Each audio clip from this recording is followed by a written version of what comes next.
Hi, I'm Machiavelli. I've been around esports so long they call me the Myth, and I'm welcoming you to Thorin's YouTube channel. Right, this is going to be another one of my Patreon donated discussions. I will warn people, we're trying something experimental here. This is one where we haven't just got one or two people in, we've got literally 5 different people in the chat as well as me. So we'll see if we can maintain some semblance of order and decorum, in as much as that's appropriate. Sometimes it isn't. So one thing we'll do is there's quite a few new people on this one. And if people have heard any of the past donated discussions, I kind of want them to be directed by you guys. Like, what do you guys want to talk about? What are you interested about? So I'll let each of the newer people, basically, they can pick a topic or they can pick where they want the conversation to go. And I'll just say this. If you don't follow a specific game, like you don't care about League of Legends, maybe you only care about CSGO or whatever, just chill on that part. You don't have to contribute if you don't have anything to say about that one. And then, you know what, when that conversation neatly is ready to be moved on from, just pipe up with a CS topic and we'll go to that one, or vice versa, whichever games you're all from. So there's another thing we'll do, right, is as each person who's never been on the show before, when we start out, maybe just tell us what games you're interested in or give us some little bit of background in that sense so we know how to talk to you. So who wants to go first? Do we have a volunteer? I don't mind going first. Right, Soliko. Right, what's your background, mate? What games do you like to follow? What's kind of your shit in esports? All right, so I mainly watch, like, of the games you cover, I only watch CSGO, but I'm also interested in the Age of Empires 2 Definitive Edition competitive scene. It's getting quite big as well. I mean, it's not like a massive esport, but I follow that as well. Okay, fair enough. The topic I've actually thought about before we engaged in all this conversation was in Age of Empires, which is, I know it's kind of a niche thing, but there's a tournament called the Invisible Cup. It being a 1v1 game it might work only in 1v1s, but in CSGO or in League of Legends, what do you think about the idea of a tournament, like hosting a tournament where all the teams and players are anonymous? They all have like different aliases. The opponent and the audience doesn't know the team they're playing against. So both of the teams are anonymous to each other and to the audience. And after the grand final ends, there's a massive reveal of all the teams that participated in the event. What do you think about that? Just so I can check like how this works. Yeah. Right? When you say that it's anonymous, it's invisible, etc., do the players themselves kind of usually know who the other person is? Can they guess based on like what the alias is or like something to do with how the person moves in the game or something? Do the pros usually have a sense for who it is, who are the people playing in the tournament? I mean, no, it's kind of like if I let you or the tournament organizer or whoever just pick like 50 aliases for like 50 players, and then you just put random aliases in teams. Right. So the teams stay the same, but no one can guess. Only I mean, that's part of the fun, because in the tournament, then they guess at the end as part of the reveal, and they show everyone's guesses, and more than 50% are correct. So they kind of have an idea, but they're never sure. Wait a minute, you follow this dog shit game as well? Yeah, of course. You've never brought that up before. You didn't bring up that you were following some fucking washed up old game from about 20 years ago. I watched and I played ranked as well. So yeah, but it's quite niche. So fair enough. Okay. But yeah, I wasn't even aware there was a scene in that game, because if people don't know, the one area that game intersects with CS actually is the guy who literally invented Na'Vi, the guy called Arbalete, who's this like oil magnate type motherfucker from Kazakhstan who funded like loads of CS tournaments at the end of 1.6 and literally paid for the first 2 years of the Na'Vi team to exist. He actually comes from Age of Empires. That was the game he was into, and he used to basically do games in that game as in tournaments before he did it in CS. I think he only came into CS because his son or something was involved in it. As far as I know, isn't Arbalete the name even somehow related to the game? Am I wrong? Yeah, it's one of the units, and they used to host tournaments like 20 years ago when the game launched, and I played it then as well.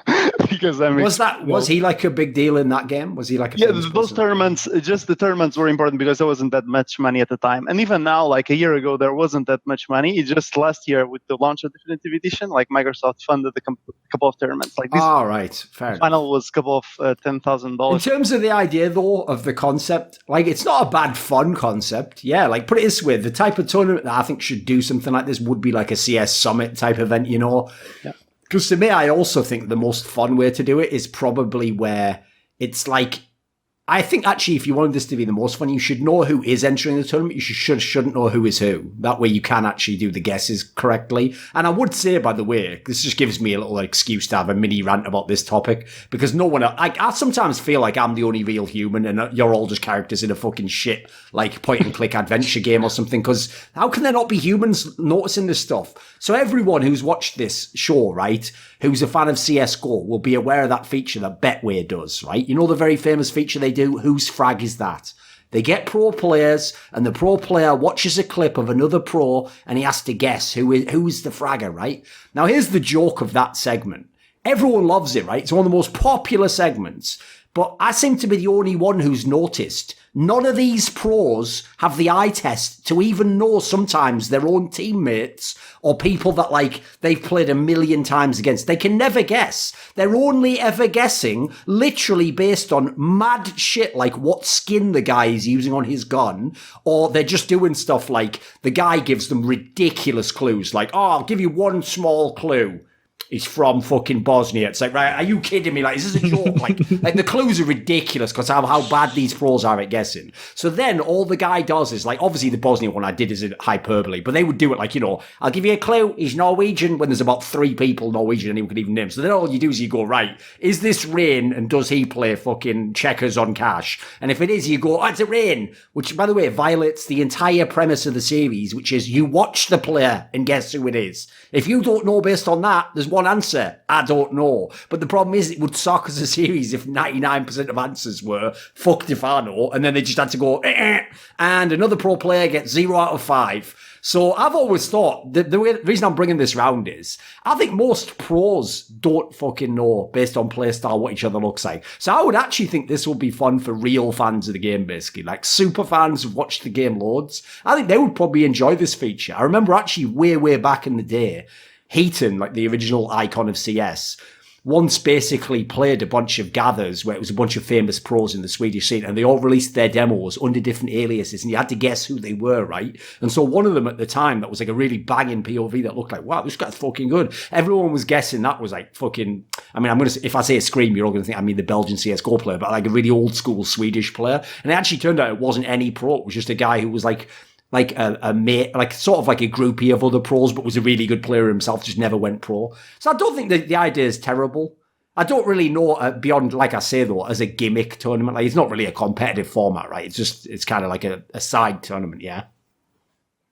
Well, it was actually one of the biggest ones, but it relies on, it's kind of not live, so it wouldn't, I don't think it would work perfectly with live matches and basically audience. We just replay from VODs is how people know about it. Okay. Even though it's the biggest tournament because of just Microsoft put up the money and crowdfunding and stuff. Yeah, but like Torin, on your comment, isn't that basically just saying it's like CS:GO players, unless they're like probably the shot caller or the captain, they're not watching bots. Like they maybe know. They don't. Maybe they maybe, as you said, it's like, oh, does Rain play checkers? It's like, yes. How many players do you think know which position Rain plays on each map? If they're not his teammates. Well, that's basically the problem. Yeah. Is that most of them don't watch games. And even if they do, like you have to remember, this is why the idea that like my job, for example, if I'm at an event is just watching CS, definitely is not. Like you try just watching some show for 2 hours and I'll come and quiz you about all trivia and see if you can remember every detail. Of course you won't. Like it's studying the game is what you basically do when you do that. Now I understand. Now here's the thing. A pro player's not doing that when he watches some other team play. He's just watching passively, isn't he? Like he's half watching his phone, he's watching a a bit of this. He waits till he hears the commentator's voice goes up, and then he looks over at the screen like you all do when you're playing and you've got it on a second monitor. Like, they're not really studying it, And then you've got to add in as well, unfortunately, probably the most untapped area in all of esports is most pro players don't study their opponents. It's not like real sports. I'm not joking. If we go and ask Nico now where some opposing CT player is going to play when he's on T side, he's just telling you stuff based on what he can remember, or like, I played that guy a few times. He would never know based on the demos. Like, he's not studying it in that way. So, like, just generally, unfortunately, that's not really a thing that like pros themselves would be good at, believe it or not. I think they actually would be amazingly bad at it. But I do think a lot of fans could probably guess.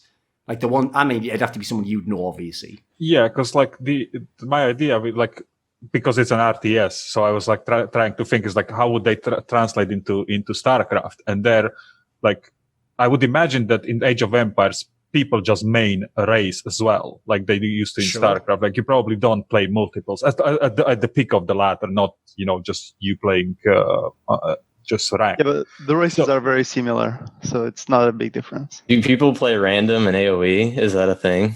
Yes, they do. Oh. I mean, yeah, but mostly, for each map, which races are the best, so you go those. Okay, so it's map specific. But there's like a huge selection of them as well. Yeah, but like, so I was thinking, like, because I don't know the scene, like, if people just basically, okay, I'm playing the whatever, the Teutonic Germans or whatever it is, I don't even remember the race. Yeah. It's been so long, It's like, if I know that player only plays this, and then it's like I'm going blind into a map. I sent my first scout and I found, he's playing Germans. It's like, well, it's either this player or this player because these two are play. And then, like in RTS, at least that used to be the case in StarCraft. Like, you would research your opponents quite a bit because you need to know their builds. Because, that kind of like used to drive your game, if I'm not mistaken. So I'm not sure the top of the ladder, like how, like, it's novel, but specifically in RTS, like, I would imagine that the top guy should be able to figure out who they're playing based on their build and the race that they're using, especially when you say, like, it's not only 3 like it used to be in StarCraft, there are more of them. So in Age of Empires, it actually worked, like in the tournaments at least. Mm-hmm. In the earlier stages, it's all best of 5s. And you actually have a pick ban phase for the civs. The civs are basically what you would call the races. So it's a different format of pick ban because there's such a huge selection of civs. But you would actually ban, like, for both of you, for you and for your opponent, you would ban a civ. None of you can pick it. You won't only ban things for the opponent. And you then pick civs. So say in a best of 5, you'd pick 5 civs, and then every single game based on the map it's played on, you'd pick a civ out of the selection you've made in the pick ban. So in the later stages, it becomes best of 7s and best of 9s for grand finals. So there's a lot of variance in the races or civs you'd pick. You wouldn't be able to recognize a player. And a lot of the build orders are actually based on the strengths of each civ. Yeah. By the way, anyway, unless someone's got some straight fire point on that, let's move on to something else. One of you guys, speak up. Anyone else new want to jump in? Or shall I pick someone? What about you, Istar? Who are you, mate? What's your background? So I mostly follow League of Legends, and due to work, it's pretty much now limited to only the European DLEC and then, international tournaments when they're happening. And where are you from? Like fucking Hungary or something? Slovakia. Slovakia. Okay, well, fair enough. Well, I've been living 10 years in Liverpool now, so. And I used to watch CSGO, but that's also now pretty much just limited for like majors. Okay. So what in League of Legends is interesting at the moment? So for me, I was interested in like the broadcasting model and how they do the behind the scenes, and maybe like partially ask you as well, like maybe how the Flashpoint, because isn't is all the like the non on camera talents, or the the cameramans, the sound technicians, it's all of those. They're not employees of like Riot, yeah. They're on contractual, I would imagine. So I mean, as far as I know, the reason why they wouldn't be employees is just because that's more expensive and you have to give them all the health benefits and all that bullshit. I would imagine they're all technically like independent contractors, as determined the same way as I'm an independent contractor if I work for most of these events. Not Flashpoint directly because I'm working with them more, but if I did like ESL Cologne 2 years ago, I'm just an independent contractor who does just those days. I think it's the same for most of the people. Yeah, but like, so that's kind of like getting to my point, because I was interested is like, if they are contractors, then it makes sense that the broadcasting is only happening on the, like 2 days a week, because then you're only paying whatever, like 12 hours a day that they're there for that broadcasting day. But I was interested if like if they were like actual Riot employees, if the Korean broadcasting would work, as in you have 2 best of 3s or best of 2s, 3 times a week, rather than, just those 18 the reason, as far as I know, that they don't have best of 3s is just because Riot has no clue what they're doing in the West. They just stumble around in the dark, and they've just decided, because they fucked up best of 2s and best of 3s, that format doesn't work. It's never their game, it's never their broadcast that's not interesting. It's always the fault of something else, completely arbitrary, and therefore they've decided for whatever reason that best of 1s are the best. I don't think it's anything to do with cost or logistics, or like they can absolutely do all of that if they wanted to. I mean, remember, they basically did in the past, right? They used to have best of 3s. Yeah.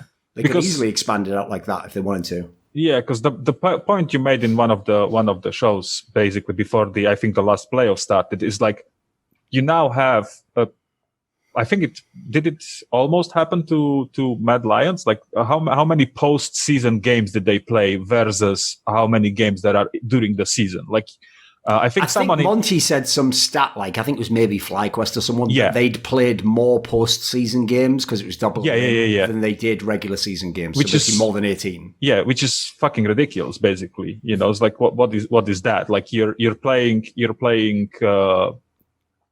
season over 9 weeks, and then within 3 weeks you're basically cramming a whole season into it. Sure. Which because that was kind of going through my mind, is like, why don't we have basically going back to the best of 2s and best of 3s? And I think one of the reasons was like, you have super long days and stuff like that, but then like Korea works it out by having Tuesdays and Saturdays and Thursday, whatever, like they just space it out. It's also, as far as I can tell, like this is another thing, right? Basically, most problems in esports you can summarize like this. People have a bunch of unchecked assumptions about how things must work, and because they never check them, because they never think, is that even true? My initial premise? Because they never do that, they can never find a solution. They're trapped in a maze of their own making. So one area I've always found incredible about League of Legends, it shows how dim the Riot devs are, is they from day one, I mean, you've probably heard Monty rant about this before. They wanted League of Legends, the game, to be the star, not the players playing it as an esport. Like, they always wanted it to be that when you watch an LCS match, you don't go, holy fuck, Bjergsen's sick. You go, wow, Syndra is so OP. Better get that new skin and start playing Syndra. That's the world they imagine. Like basically, the Riot Games want some sort of nightmare hellscape where the game League of Legends is just an interactive commercial for fucking League of Legends, the game, not an actual professional scene. So, unfortunately, they've designed their whole broadcast from day one as a totally encompassed show that you're supposed to watch from minute 1 to minute 800 or whatever it is. Whereas what I don't understand about that is there's no sport in the world that I'm aware of that works that way. Like what? Like the closest is maybe the UFC when they do a whole card. And even then, I don't know about the people in this call, but I don't watch the whole card. I dip in whenever the fights start getting interesting. Like if I know loads about this particular card, maybe I watch one fight on the pre-card. But if I only know, if it's one of those smaller cards where they, even the big title fight's not a championship match, it's just like a big name fight, I might only watch that one.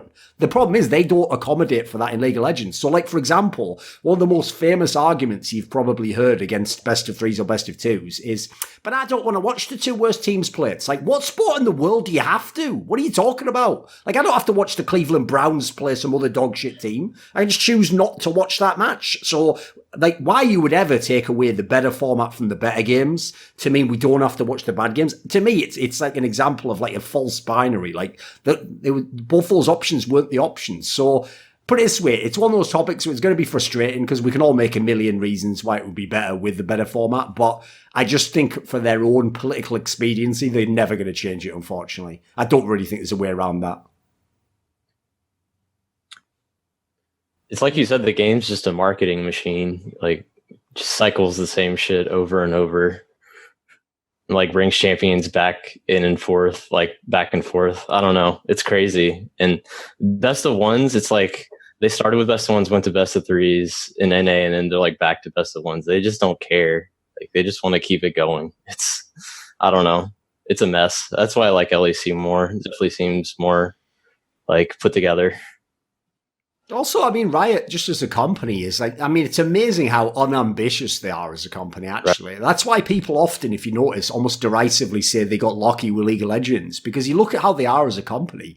They don't try to aspire to greatness in any way. Like, when shit doesn't work out, like trying to go to best of threes, they just go, oh, well, ho-hum, back to best of ones. It's not like, right, how do we revolutionize the industry? How do we maybe go with a format no one's seen before? Maybe there's some new approach you could take that would specifically work for League fans. And all that. They don't do any of that shit. They just go, oh, well, back to what was working before. That's us. Ha-ha. And then just hope that somehow magically China just has 5 times more viewers or something. I don't even know what their fucking business model at this point in time. And then you've also got to throw in as well, as bad as they used to be in the early days of LCS, where they were really obnoxious about like, haha, you know, we just waste this money on your fucking esports. At least back then they could waste money. They can't now. As far as I know, Tencent's like tightened those purse strings right up. And it's like, you better, every single thing you do better make sense to make money. So if anything, they've probably got less money to experiment with now, which is unfortunate. So I don't really see a lot of hope on that horizon, to be honest. I think it'll probably just be more of the same for the next 5 years.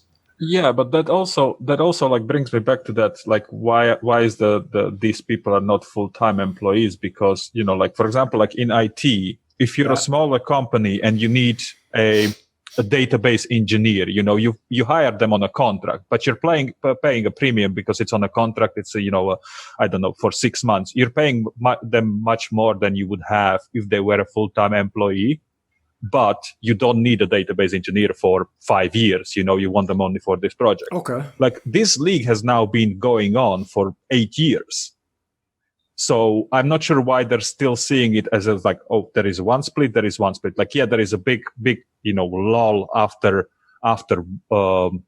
summer playoffs. But then again, once every 4 years, you would use that crew to do the worlds in your region. So that's an offset.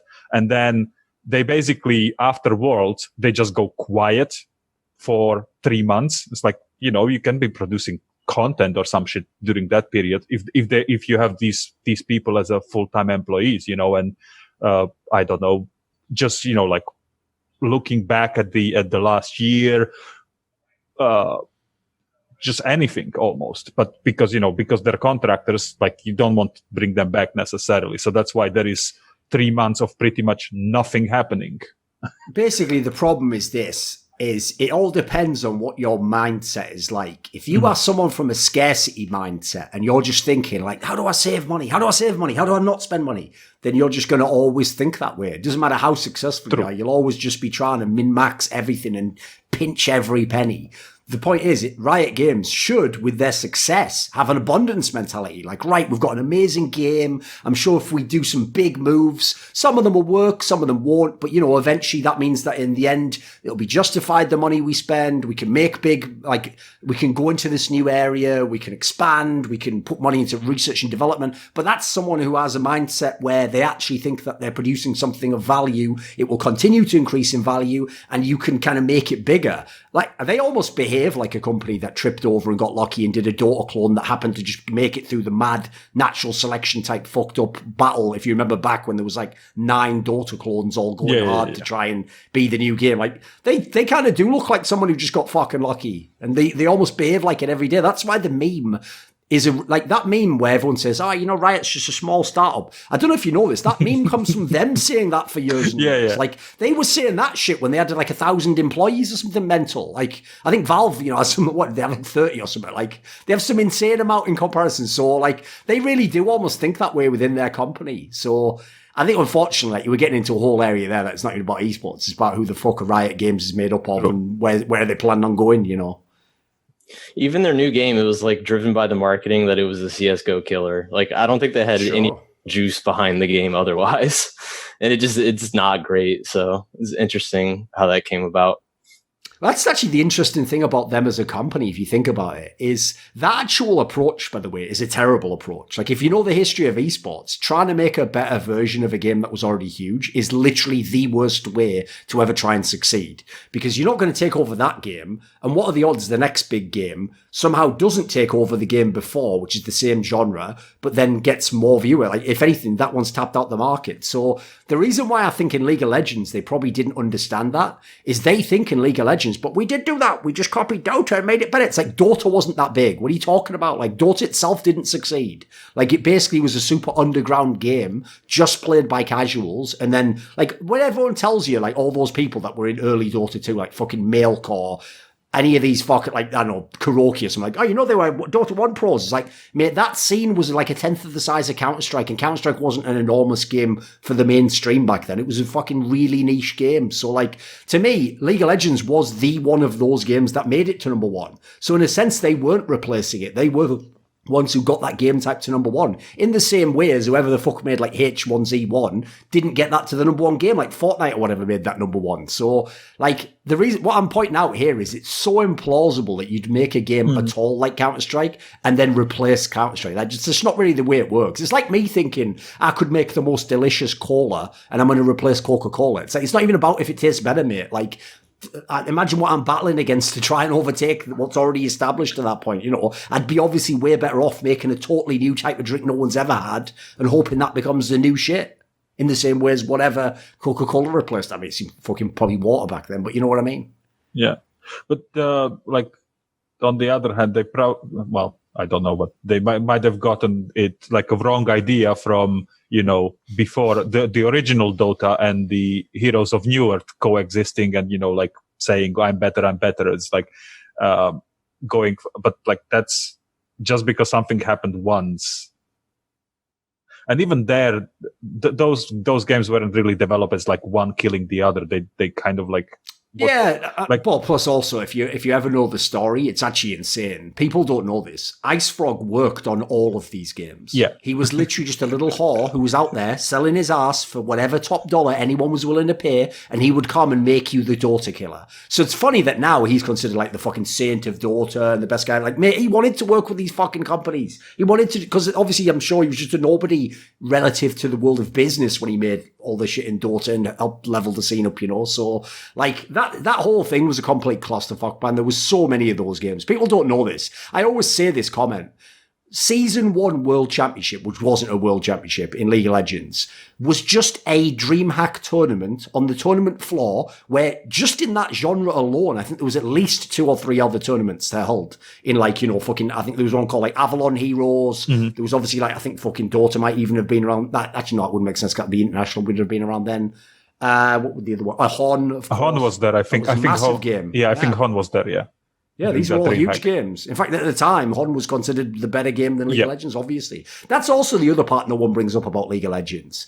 I think the whole reason League of Legends became successful is all the other ones were too much like Dota. They were too hardcore. Like, if you played Hon, it's like Quake. If you've never played it and you're not super into it the second you play it, you'll be like, fuck this, it's too hard. Like, that guy's just killing me all the time. If you play League of Legends, you could trip over and play fucking Janna and maybe win the game. Like, you could just get lucky. That can actually happen in a way it can't in those other games. So, I think to me, the only reason League ever succeeded is because it's the most lowest common denominator shit tier game. But yeah, they put Dota in a browser. Like, they succeeded. That's what they did. Yeah, I mean, if that was the cynical plan, yeah, they nailed it. I mean, they should have gone more of that angle with Valorant, like make it like crossfire with abilities or something. I don't know. That's kind of. I think the mistake they made in that game probably was trying to actually get ambitious with some of the design concepts. Because if anything, that seems to be what people hate. Like people hate the 3 bomb sites, and people hate that some of the champions have like mad OP abilities and stuff. Like most people would rather it was a little bit more pared down, you know. Do you have a topic, Spencer, you'd like to shift to, mate? And give us your background. Sure. I'm from the States. I'm in Brooklyn. I came prepared to talk about Counter-Strike. Mostly, I mean, I've been watching a lot of the DreamHack Masters playoffs, and I mean, I don't know. I think we were kind of talking before we started about how random the online stuff is, and it's really true. But I mean, it makes for really good games. I think it's really fun to watch right now. Like just people running. The variance is definitely crazy. Like it's nothing like an offline tournament. Yeah, I really don't miss the Krieg at all, and I've seen like maybe one bot, and it's awesome. And I like seeing the FAMAS too, personally. I don't know. I think it's interesting.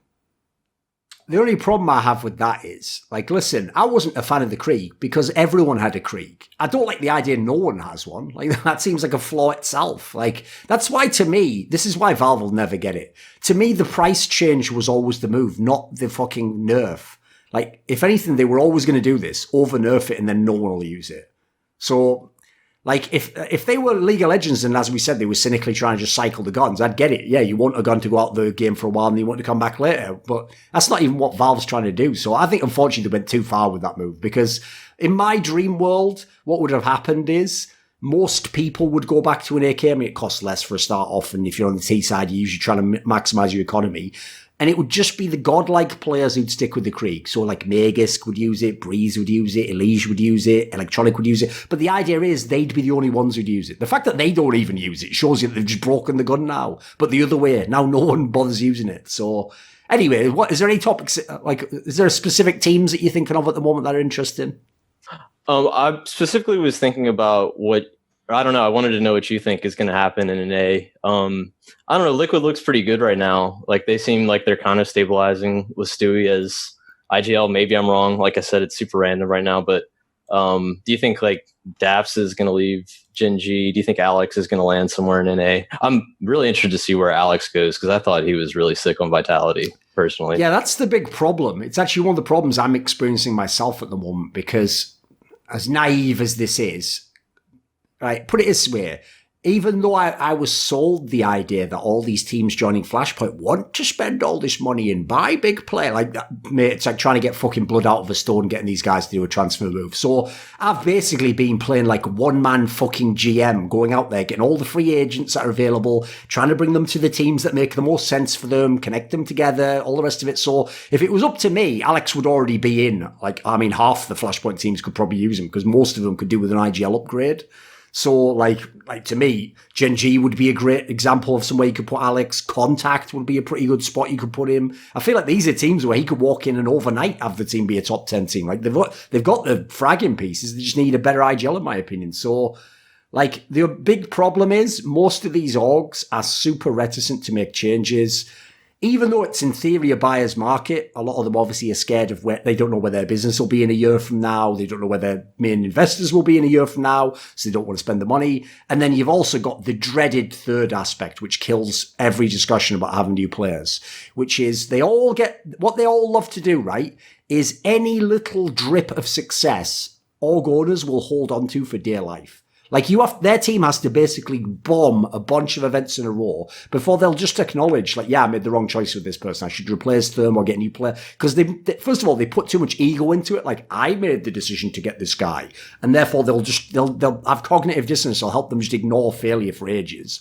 Or they get to know the player and they're like, but he's a good player. It's like, I always just think of it like a fucking business, mate. What are you talking about? If I'm in a business and I had a chance to take the 10th best guy and upgrade him to the best guy in the industry for a reasonable amount of money, I'd do it, of course. I want to be the number one business. I'm not trying to be the 10th best. Like, but in this scenario, they really are like, I'm cool being the 10th. Maybe next year I can be 9th. It's like, I just don't get that mentality at all. So I'm with you. Like, there's a lot of moves I think should happen. I think most NA teams right now should probably gamble on a roster move. Just one in most cases for the big ones, I think. But put it this way, there's not a lot of movement behind the scenes. Like, I haven't heard any rumors at all of like Team Liquid, EG changing a player.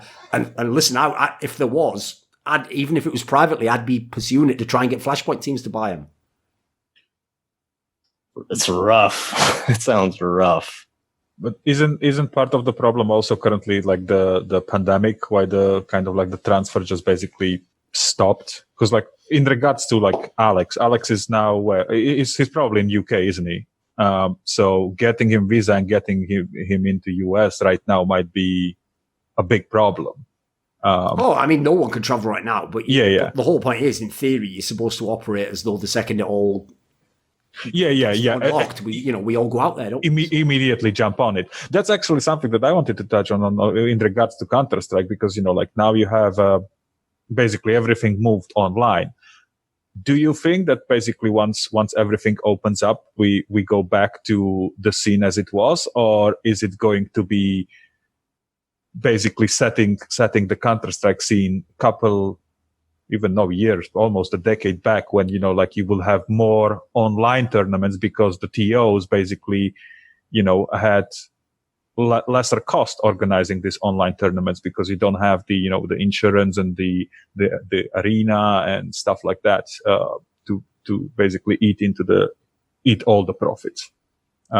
The funny thing is, I actually think you'll see totally different responses once like more general lockdowns get unlocked, as it were. Because if you think about it, right, on the one hand, there will be some TOs that will probably be super cautious and keep running online tournaments because, as you're saying, like, who wants to rent a venue and then get told again, oh, there's a third wave coming now, so that's cancelled. Like, no one wants to get wrecked like 2 or 3 times in a row. But at the same time, that naturally necessitates that someone will see that their rivals will do that and think, yeah, but if I'm the one who does nail the first big offline tournament, I'm going to get all the eyeballs. So to me, it's more like the danger will just make whoever the risk takers are, one of them will probably strike big. Like, whoever has the first big offline tournament that has most good teams at is going to fucking kill it. Like, they'll probably get the viewing numbers of a major at this point in time, whether it is a major or not. So like, I think on the one hand, there's reasons to be optimistic. On the other hand, I also do suspect that there'll be gradations to this. I don't think they'll just immediately like unlock and then we'll just be back to the normal offline world.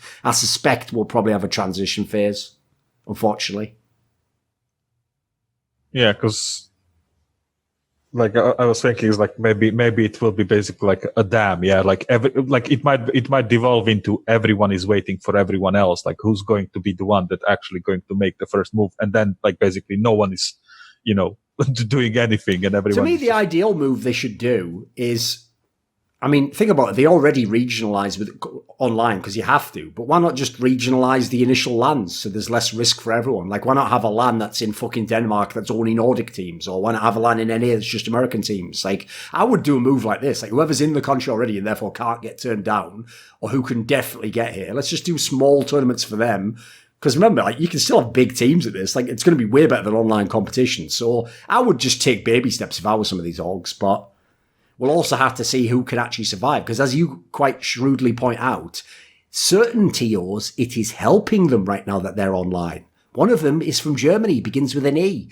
They were told they had to cut like millions of dollars from their budget. It's actually a good thing for them that they don't have to book out a bunch of tournament venues, etc. Even though they'll have lost the deposit, that they were already going to lose money running that tournament. Like, in a fucked up way, as much as that shit hurt them, it's also sort of might have even delayed their demise by an extra year. So we'll have to see on that one. Like, put it this way, it's definitely not all as doom and gloom as a lot of these TOs are making out. Like, one thing I find dirty as fuck is that they all will use the idea of like, oh, it sucks, we have to go online, ram the schedule full of as many games as possible. It's like, wait a minute, what? Like, I thought you guys thought this sucked, it went to go online.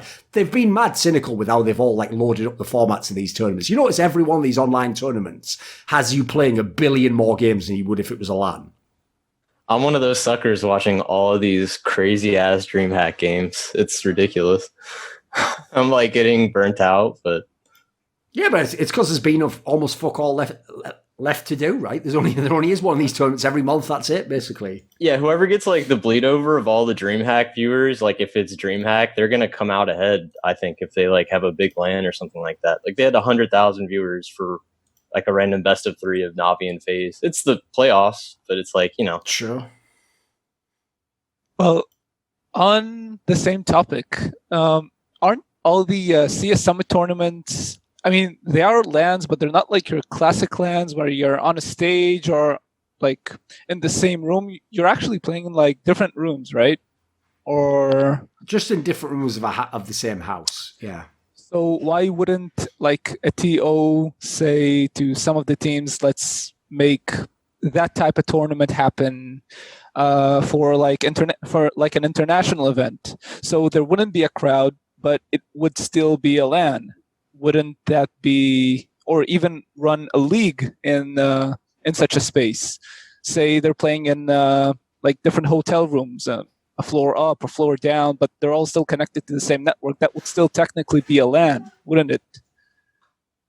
Sure. I mean, I'm sure some people will do that. It's just, to me, the only point to do that is the increased competitiveness of the game. Like, you want the quality of the product to be better. So it's worth doing it for that reason. Yeah, I'm with you. But the problem is, like, a lot of the other logistical elements of doing a tournament is going to make it very hard to do that. Like, for example, to set up all the camera equipment, it's going to be very, very hard. Like, if you've ever seen a CS summit, it's nowhere near what it looks like to watch, like, IEM Katowice or something. Like, you're getting, like, one camera angle in a room or something. Oh. Like, it's not even going to be on the level Blast was at, to be fair. So a lot of those aspects, which is why you do offline events, really, it's going to be hard to make a lot of those work. It's not actually the point I'm getting at. The point I'm getting at is the TO that would actually take the time to make all these teams travel to like a neutral place. Say you, like I said, you could rent out like a whole bunch of hotel rooms, but you would cripple all of the online leagues, say that the regional leagues, if you make an international LAN league just like that. I mean, the big problem with that is, like, where are we getting all the money that these teams are going to come to that tournament instead of these other tournaments? Because remember, playing in DreamHack gets you spots to play in ESL Cologne or another ESL Pro Tour. Remember, ESL already basically won the game as soon as they signed all those teams at the beginning of the year. The only way Flashpoint can beat them, or anyone can beat them, is Flashpoint has to sign the talent, because the talent can obviously be moved from the teams, even if the teams can't be. So as soon as ESL set that Pro Tour in place and everyone let them do a thing where most of the points go to people in Pro League and you can only turn down 2 events in a year, everyone was locked into this. It's not a free market at all. There's no competition. Everyone signed up to that, and then there's a few teams aren't, and they're the lesser teams. So unfortunately, there's no real impetus for anyone to do something like that. Yeah, I guess I am being naive. I mean, it's not a terrible concept. I agree. Like, if it was a few years ago, you could do that. It's just that at the moment, like, basically people have already decided their fates. Like, they've already tied themselves to ESL, or they've tied themselves to whatever, or they're playing a regional, like in this case, they're playing the regional major ranking tournaments, so they want to make it to the major. Like, one of the biggest problems CS has in general is people are just addicted to the concept of the major cycle. Like, you can get a team that won't even make the major. Maybe they only have a 10% chance of even making it to the major. But if I said to them, right, you can't ever play in majors again, but would you like Steel to be your IGL? They'd be like, no, because what about my chance of making the major? Like, everyone just has some naive dream. And it probably doesn't help that fuckers like a Vanguard made the final of the major and make people believe it's possible. So at the moment, big business concerns override any sort of more like common sense thinking that you're talking about, basically. Imagine people reacting to that offer of getting Steel as an IGL after seeing fucking Quantum Bellator Fire make that odd quarterfinal of the major. Like, that's the problem. Everyone thinks it's possible. That's like it's probably one of, even though it wasn't like an underdog, like a classic underdog run, that was still some movie level underdog shit. Yeah, I mean, you wouldn't even see it ever. You possibly wouldn't ever see it again. Maybe like something that even comes close to is maybe the complexity that had Stan and Shazam that made that quarterfinal. But I don't think they were as shit as that Quantum Bellator Fire team. No, of course not. My perception is flawed because the first major I watched was the Gambit win, and I'm still reeling from it.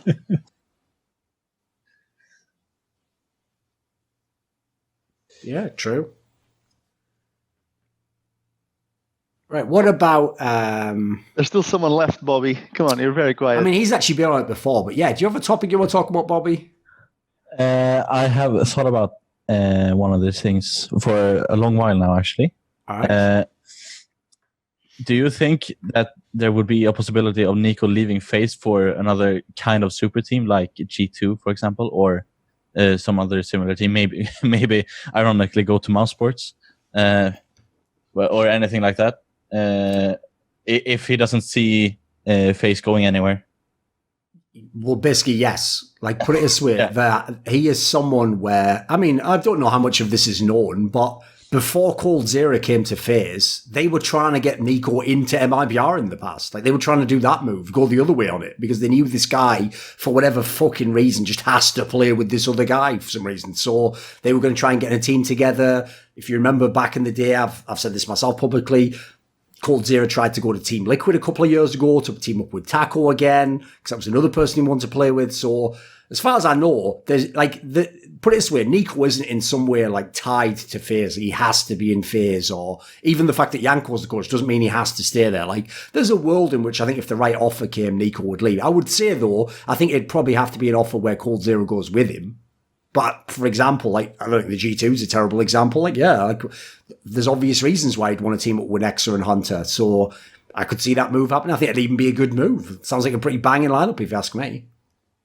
Yeah, that's what I was thinking about, actually, since he's teaming up with his brother. Huge, though, yeah, we're probably talking like $1 million buyouts. But then again, in the modern world, this is why people don't get what the whole Flashpoint EPL thing was about at the beginning of this year. It was basically about stating, with your actions, what do you actually believe the future of Counter-Strike is? And all the teams that joined EPL essentially said, they don't know this, because in reality they were all just scared and they just went with the herd.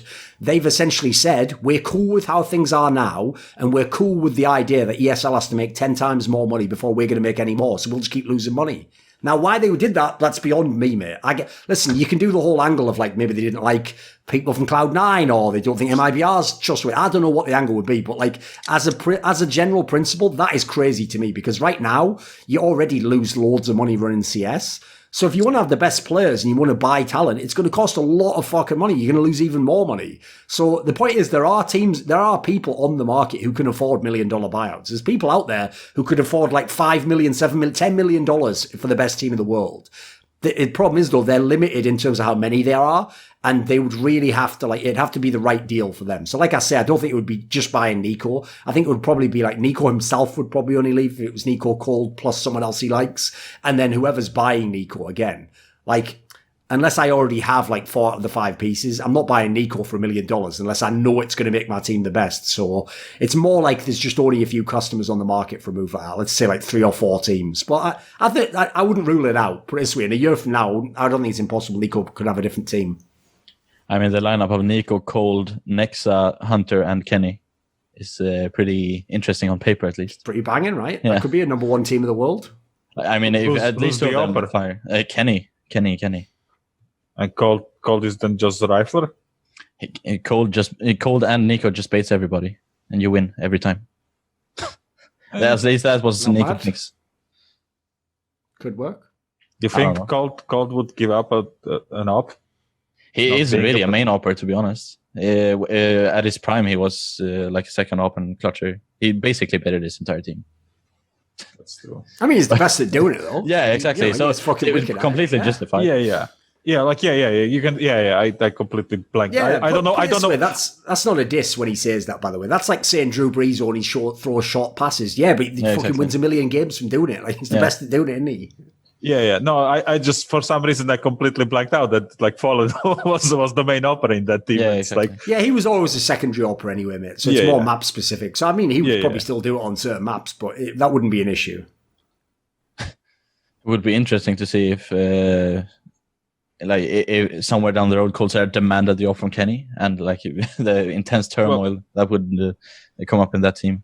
Because you of know all how those- that can happen easily if the players watched Duncan's video and just ran out their contract instead of yeah. re-signing before it expires. None of them will ever do that, sadly. I mean, one of the stupidest things is most players also wouldn't do it because, believe it or not, they would just get anxious when they thought they were not going to have a contract. They would just be like, that's one of the whole reasons why League of Legends has always been the worst off-season scene I've ever seen. It got a bit better in the franchising era. Like, you got real legit moves like, you know, someone could sign Double Lift when he was one of the best players to another top team. But the reason you almost never saw that in the past is most times with the poaching rules in that game, the second the market opens, anyone who hasn't been poached, which by the way is the majority of the players, will just instantly accept an offer within like 2 or 3 days because they're so scared that the offer will dry up and that's, you know, the team's talking to 3 or 4 junglers and then they go with the other guy instead of you. And so the amount of people that signed a deal where it was like 2 days later, another team was going to come that they'd much rather have been on and say, here's your dream contract. And they were like, but I already signed. Like, you wouldn't believe how many times that's happened, mate. It's actually bonkers. So I agree with you. The most logical thing for any player to do would be let your contract run out and go be a free agent every time. I mean, put it this way, for anyone who's not following the point in this case, right? As much as it's hard for someone to convince Nico to be signed if he has $1 million buyout and they can only offer 600k. Well, imagine there was no buyout, but now Nico says, I'll join, but I just want a signing bonus. Yeah, exactly. That will be on the table if these idiots actually play their cards right. Yeah. Like, if you're a real top 10 player in the world, like, by the way, you don't even have to be like Nico. If you're like Rops, if these guys understood it and came to someone like me who might actually help them, I could get these guys so much more. I could get them like the team they want or the money they want or the contract they want, but they don't. They're all just trapped within a cycle where like, they can basically just be manipulated by businessmen. And it's not even like clever businessmen. Like I say, like the Nicola Nimes of the world, they're just fucking new car salesmen, mate. Like, they're just tricking old people who don't know, basically. That's the sort of people we're talking about. But if the person we're talking about is an 18-year-old who never had a job, he's primed to be tricked, isn't he? It's weird to me, for example, especially in for the Americans, because, you know, like, it's more standard in Europe than, for example, like in football, that you basically get always transferred and you resign. It's very rare that people run out their contract really with a team. Sure. But the principle of signing bonuses, that's normal in American sports. Yeah. So, like, why are Americans not like, familiar with this concept when they see it, from young age? It's like, oh, this guy signed and, he's getting this many millions and, I don't know, 10% of the contract is front loaded just on him signing because that doesn't count into the salary cap. It's also because, unfortunately, you have to remember we are transitioning out of a world where most teams are run by the players in the team, and it's all about your social fit in that team as to whether you play in the team, not even necessarily how good you are. It's not like a sports market where, I choose player X from Nigeria and just put him in this team in London. Like, unfortunately, we're not getting that sort of like plug and play aspect to being a general manager. So also similarly, someone like Nico isn't thinking at the end of his contract, right? How do I get the maximum of my next contract? Where he's thinking about is, well, I want to play with good players and have a chance to win the major. So I've got to stick with fucking Coldzera, or in the past, maybe it was Olaf Meister and Guardian. That's how he's thinking. It's more like, again, like stick with the herd and then hopefully I won't get left on my own, because a lot of players know, I mean, it is a team game. If you just get left on a shit team, you could be anyone. There's nothing you can almost do about it. You're going to be in bad shape. So there's a lot of like, that's why the analogy to give is like musical chairs, because musical chairs isn't about like strategy and skill. It's about who's fucking really scared and just fucking runs the wrong direction when the music stops and then lock. So that's how you have to think about a lot of these pros signing with these teams. Unfortunately, they're not really thinking that from a business perspective, because their strategy is garbage, as you can tell. Yeah. Can I just bring up the point that the most valuable free agent right now isn't even a player. It's actually a coach sitting on the sidelines waiting for a top 10 tier to pick him up, and there's no one who's willing to take him, or at least from... You mean Kassad? Yeah, of course. Like, is there any talk behind the scene about where this guy's going to go? Yeah, I mean, he's another person I've heavily pushed on most of the Flashpoint teams, because, like, literally, as far as I'm concerned, every single one of them should consider firing their coach and hiring this guy. But I also think as well, that he's actually smart enough that, first of all, I don't think he necessarily just wants to go to any team just to have a job. I think he's actually clever enough to understand that he's in a position right now where his value is very high. And so you want to leverage that and get the best deal today that'll last you a few years. And I suspect personally that he's also taking the move, which I hope most of these guys in his position do from now on, which is don't just join as another coach and then be judged on the next 6 months and fired. What you want to be doing right now is, if anyone's been reading my Twitter for the last 2 months, they'll know, and by the way, I'm obviously hinting some of this is the Flashpoint teams, how dog shit the general managers in CS are. They are some of the worst I've ever experienced. As in, I'm getting sent people and I find out this guy's the general manager and it's someone who comes from like their Overwatch team or something. And I'm like, is this a joke? Like, this guy couldn't even tell me who the players on the market are. He didn't even know who I'm talking about. Like, people like that. So as a result, what I hope is that people like Kassad kind of take on like a Bill Belichick role where they're like, I'll be the coach, but I'm also going to be your general manager. So like, give me full control. Let me build the team. Let me decide the players. Let me have a say in who joins the team and leaves. And then I'll sort of be the ultimate coach. So parlay being a coach into something bigger. And I think personally, if he gets the right deal, that's something that he'll do. And I think he's the perfect guy to do it as well. I think if you've seen what he did with some of those lesser teams like Renegades, that's a guy I'd bet a lot of money on. So, by the way, though, the angle that you said about him being the most eligible free agent, I agree. Like, literally, unless basically you're Astralis, you should probably consider picking this guy up. But you wouldn't believe, like, again, coach, just like general manager, one of the worst roles in the industry for actually being held to a performance metric. Like, the amount of players who get to stay as some shit coach, even though their team's bad or the last 3 players they signed didn't work, it's amazing, mate. Like, the people who are in these teams aren't thinking like in an objective manner about who they're hiring as these coach positions. So unfortunately, tons of teams are going to again be like, but I think my coach is fine. It's like, well, are you trying to be the best or not? Because fine isn't going to cut it, is it? I'm just going to be quite like absolutely livid if this guy ends up on the bad MIBR. You know, I think it's just going to be a waste for like all of the top tier players currently playing on the top teams, not having access to a guy like Kassad, who, well, let's be honest. If he says right now, I'm open to coaching teams for like a month. Let me try like for a month in Liquid, a month in Astralis, a month in whatever in Fnatic, and on the base of that trial, like a freelancer coach type figure. I think the guy's going to be a lot more successful if he's going to be like a freelancer in coaching or as an analyst for teams or maybe even as an advisor or something along those lines to teams much more than he would benefit from just being on the same team in a set GM role, for example. What do you think about that? You mean as in they bring him in just short term to like fix up a team or something? Not just to fix up a team, but he's obviously a professional. Right? I mean, the guy knows what he's talking about. I assume, right? I've never met him. I assume I'll never meet him, right? But I've heard some people publicly talking about how valuable he is. So I assume the guy knows what he's talking about. In some sense, yes. Letting him through the door, you would let him tell you whatever's wrong with the team and offer a certain direction to fix it, or even help scout a person who would be a coach that would fit the team, you know?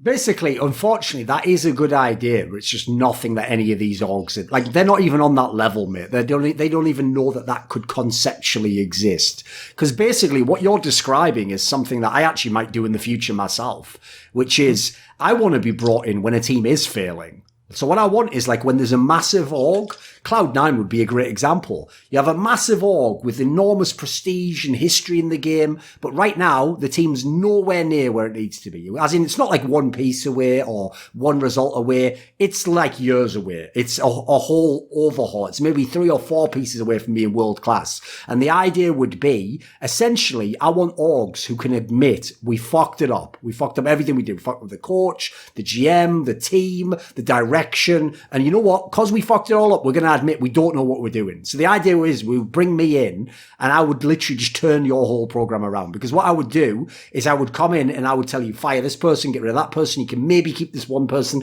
And we would build a whole culture from the ground up. We would hire a coach that's the right coach. We'd put the right general manager in place. We'd make sure they were aligned on the same vision. We'd look at the kind of budget that you want to spend. Then we'd get the best players we could initially. Then we'd see which pieces we need. Like, I think that would be pretty cool. But the point is, most teams don't even conceptualize it that way at all. Like, most of them are just going in like a linear manner. Like, right, who's the guy I could cut now and add someone? Does that work?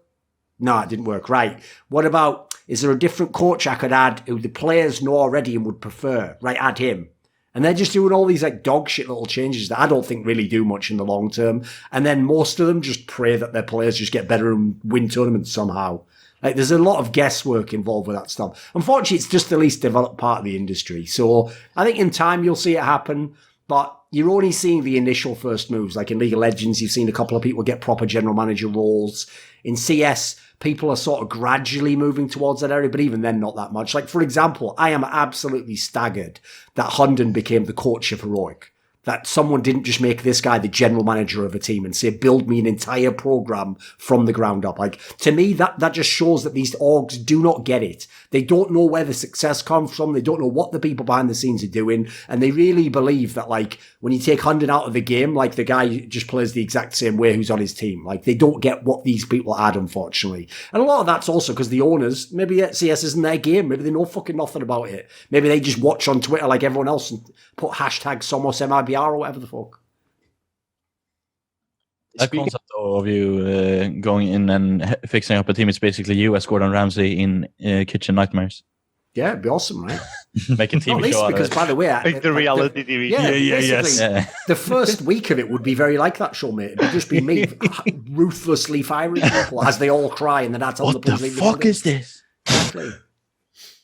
Well, if someone was going to make a huge roster move right now, pretty much in any game, where is the money even coming from? Like, it feels like it's coming from literally just like for whatever Fortnite streamers are on your brand.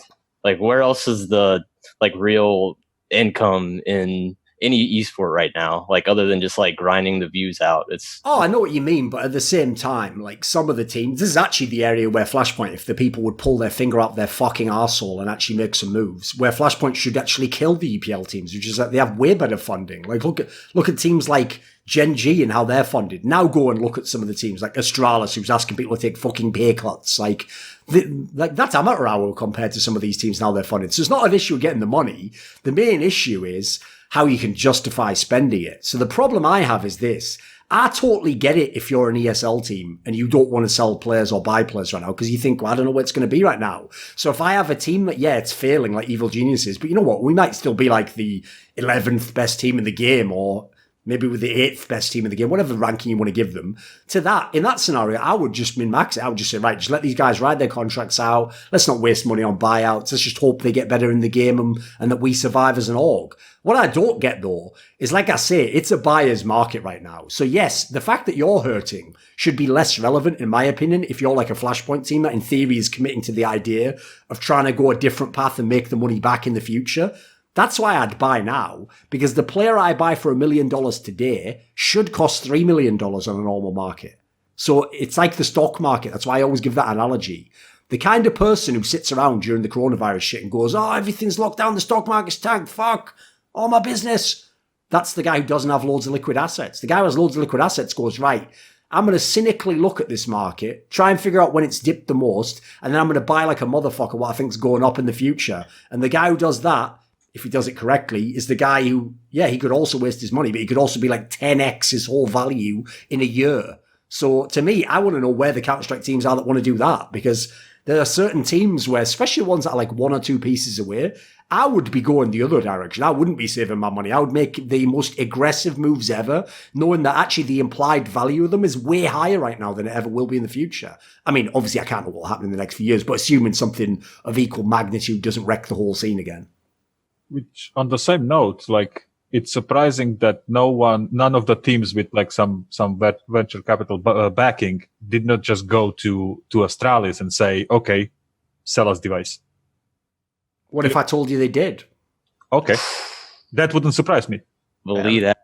Like if you heard the public stories, it's like, okay, this org is bleeding money. They're asking the players to take pay cuts. Clearly, the players cannot be happy without it. Even though, like, you know, if you're reasonable, you can understand. It's like, well, part of your contract is, you know, your marketing stuff that you're doing for the team, which you're currently not doing. Okay, you know, you can reason with them, but still, you know, like you're taking 30% cut. Org is bleeding. We know that the League of Legends part of that org is not spending. Was never spending any money really compared to the competition in Europe. They were basically just relying on those players really wanting to play with people like Upset, by the way. As in literally people, legendary players in League of Legends took pay cuts to get other good players on their team, Origin. But then they have to sit back and read all those newspaper articles that you all see in the mainstream about how the Astralis group are the most professional, the best at what they do, treat all their players the best. It's all lies. It's all lies. So basically, here's the gist of it, mate. It was always the plan to sell these players. But the point is, how do they get the most value out of it? So there's two ways you can do it. You can either, as we're talking about here, you can sell the players individually. And then the joke there is you try and sell like Device and then you recruit Yugi and put him in his spot. And there's still someone out there who'll buy like 3 or 4/5 of Astralis for a big price as well. That's probably how you maximize your value. You sell a couple of the pieces, then you sell the whole rest of the squad in one big lump sum to, for example, a Chinese org that wants to get into the game and maybe doesn't quite understand. Like, think about this Contact buyout. The people who bought the Contact lineup literally thought that they were buying a team that was like 12th best in the world. They didn't seem to get that the 2 best players had been sold before they bought the squad. Yeah. So when they get the squad, they're like, why is our team like 25th? It's like, because that's who you bought, mate. but there's a lot of people can get tricked like that. I mean, the best example ever would be, like, listen, when it's superstar names like Device, yeah, you hope someone's going to figure it out. But I'll give you an example. Let's say I was Furia and I wanted to make the most money. Here's what you do. You sell the art guy separately to someone who knows Counter-Strike, and then you sell the rest of the team, and they're going to think, well, the art guy wasn't the best anyway, so who cares? And you just wouldn't know that that was like the guy who made that fucking entire style work. So personally, I've always had the opinion of Nickel and Ihom and the others, because they're all just cut from the same cloth in Astralis, that from basically day one, the plan was to sell at as high a value as possible, the team, the players, or the brand itself, just to the biggest bidder. And the whole point of these last few years was to juice up the deal as much as possible. That's why they wanted to have the whole Blast angle and have Blast be the semi-exclusive league. That's why they wanted to own other teams as well. So then they could transfer the best players between those teams potentially. It was all leading towards the same end, basically. So unlike other teams, there are other teams that want to run a team for just a long time. That's just what they're doing. Our job is to run CS teams and want to be the best for 10 years.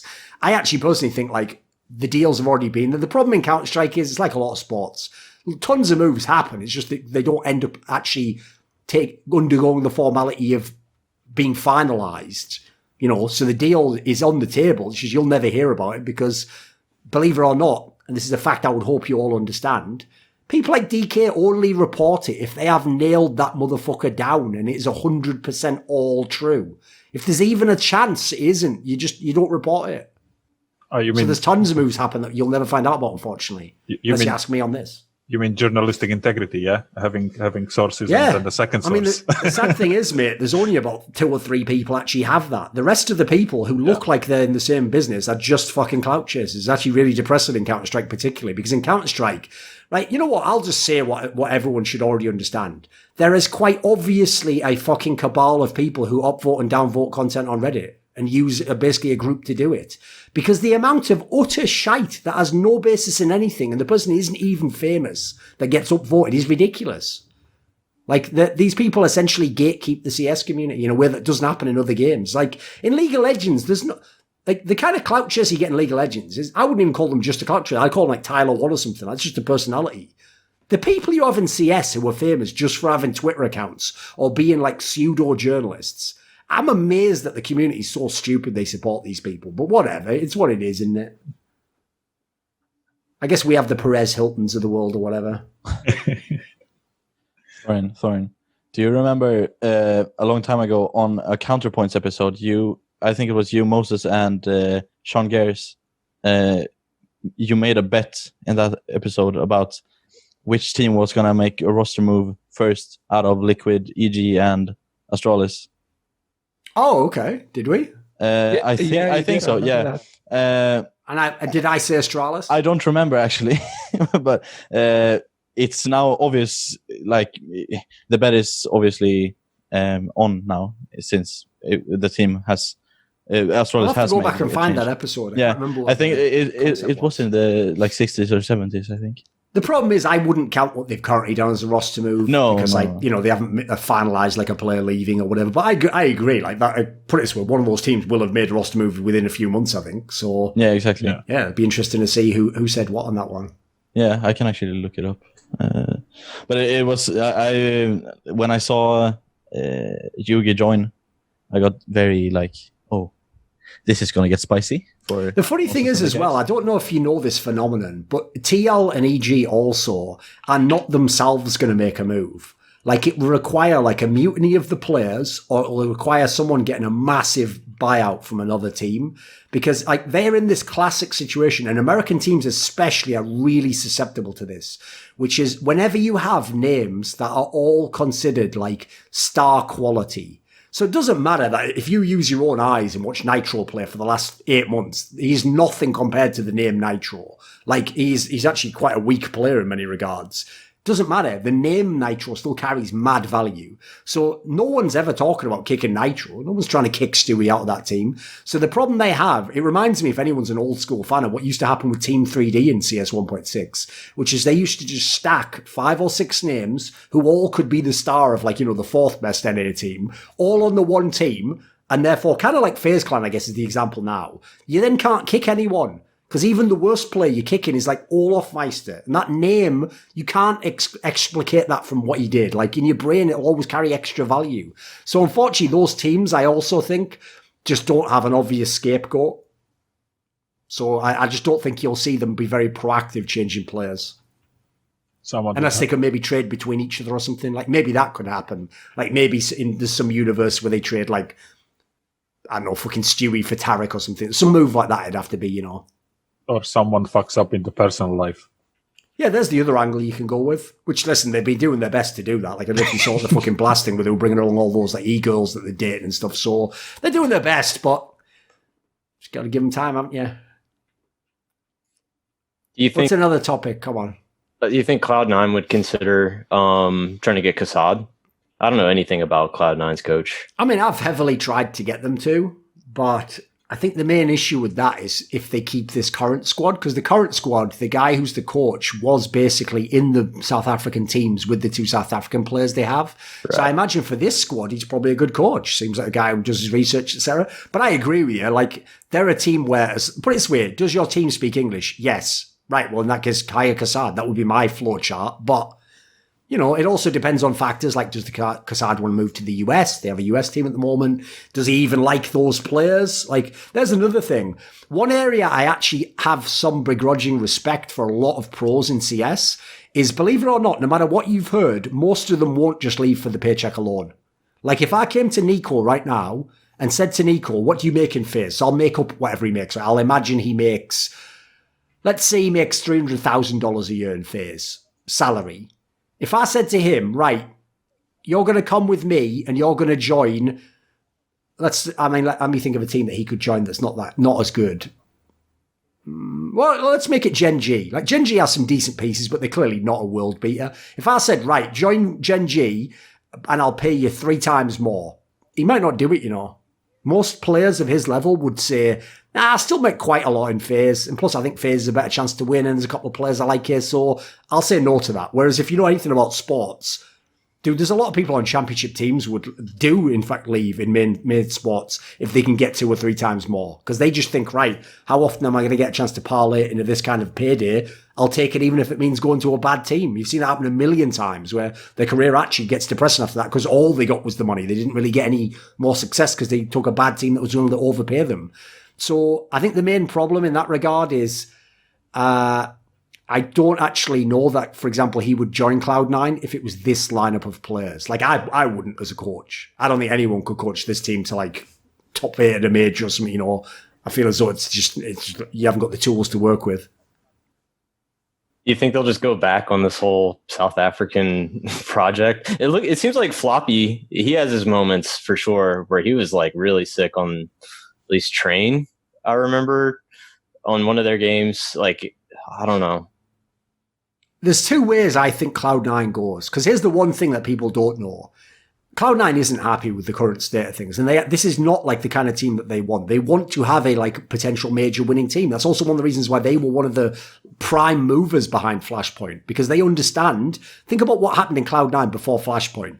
Jack did all those signings where he was always trying to do what at the time always were good signings. These were like shrewd signings of veteran European players. The real problem they had was just that the lineups never properly got a chance to play in the server. Like Golden was fucking injured half the time. You had all these personal issues with a bunch of the players. Most of them didn't really want to live in North America. Like it was basically extenuating circumstances that killed that team. But the problem is, as a result, they don't want to do that move again, where you just sign like a bunch of disparate players and then hope they become a team. So either they stick with this team that they've got now, where I'd assume they're just saving loads of money and just like having a little bit of exposure and an underdog factor. You know, people enjoy watching a team like that try and be plucky and win and all that fucking WB movie bullshit. But I would just say the move from them is either they get massive players, like they get a superstar player and they start removing players from that squad. Or I actually think the most likely is that they just sign one of the world's best teams entirely and dump this current squad. I would personally hope and expect the latter to be what happens. I think Cloud9, I don't know how long it'll take them, might be 3 months, might be 9 months, but I think they will do a massive move and get right back in the game in terms of relevancy. Sounds good to me. You think they'd consider trying to get automatic again? I don't think so. I mean, in that case, like, as far as I know, players like that probably could have stayed if they'd wanted. Right. I think players like that are probably just, like, once you've been in an org a certain amount of time, it just doesn't make sense for both parties to go back together again, you know? It would be like if they signed Daps again. Like, it's like we already had him, so is there really any point us doing it? I think there's a lot of moves like that people just won't do a second time, I feel like. We talked about FaZe quite a bit on this episode, right? But a player on FaZe that I actually wanted to ask about is Brokey. Brokey's been like one of the best players on FaZe recently. He's been consistent. He's like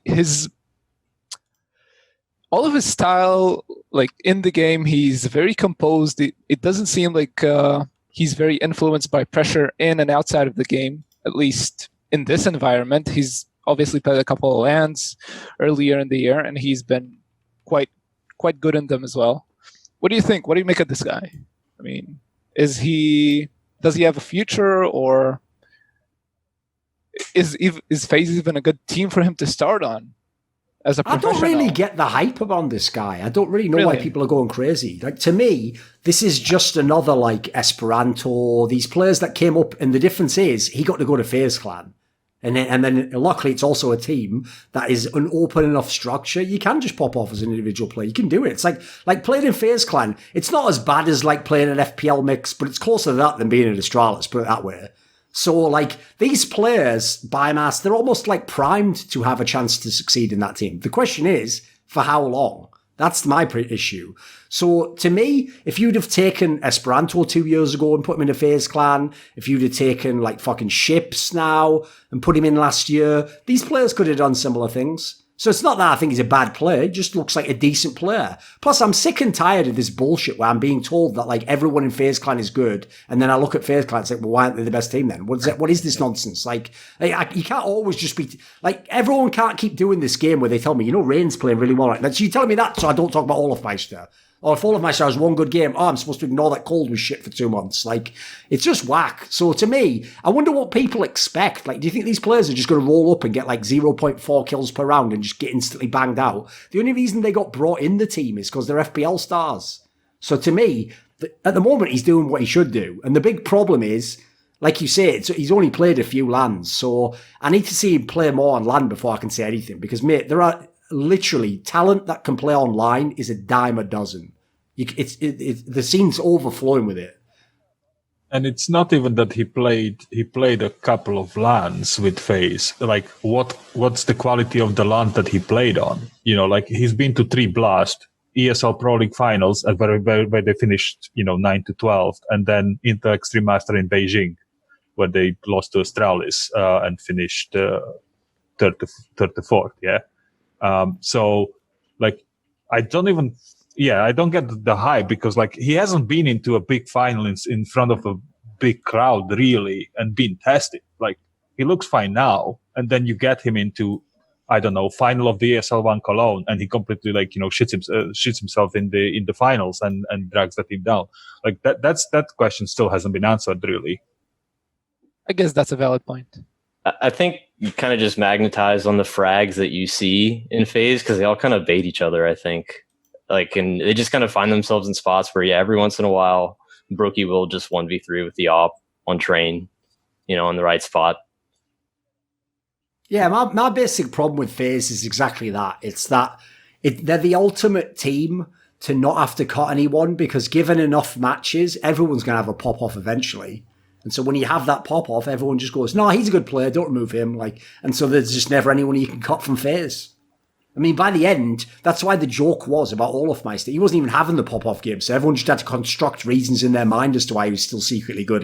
But maybe he actually told him to do that, and then was listening, and then they were just coming up with all sorts of crazy fucking cognitive dissonance. But obviously, everyone eventually in a team like that should have good games. But Torin, you don't know what he does in the game for the team. I mean, the joke is they never do either, but apparently that us not knowing means they can just insert any theory they want into the vacuum, I've noticed, Based on the eye test, do you think Nico really has put work into really making calls, or is it just very simple stuff at the end of the day? The big problem is most of Counter-Strike is pretty simple fundamental plays. Think of the best examples basketball. You can run a pick and roll forever. I mean, even if someone correctly defends it, it still works most of the time. It's just an effective pass. It's just about spacing, knowing what order to throw the pass in, knowing the timing. If you execute it correctly, it doesn't matter if the opponent knows you do it. So the problem is, it's not that it's a bad thing to do Counter-Strike simply. It's just that Nico's not an in-game leader mind. You have to be a very unusual kind of person to be an in-game leader. That's why when people switch to being in-game leaders, the best ones were all support players, as in, by the way, just read that as shit individual players. Because if you manage to hang around the top tier of Counter-Strike for 2 or 3 years as a shit individual player, you must fucking know the game of Counter-Strike. You seriously either understand Counter-Strike itself on a deep level, or specific teammates and how to play around them on a deep level. So you notice they're nearly all from that background, and even then, they usually need 6 to 9 months to really get up to speed as IGLs. So if you just look at Nico, my problem with him as an IGL is just that it doesn't look like he ever made much progress. He's actually quite similar to when he did it in mouse sports. He gets his frags off. You have 2 or 3 maps in the pool you play, usually the fragger maps, and you're mainly relying on him and then whoever has his vision of the game to just frag out in the game. You never sick tactically, you never have amazing executes, you never have any game breaking smokes or flashes, you never have any of that shit. So it's not even, I don't even think it's that he's ignorant. I think this is just the way he sees the game, and he's just looking for other people who see the game the way he does. And it could work. It's not impossible. It's just you can't be number one if you do that, in my opinion, which I do think is a waste of his talent. Isn't it also the case where usually the people with the very high, the game sense have actually problem explaining, where it comes from really?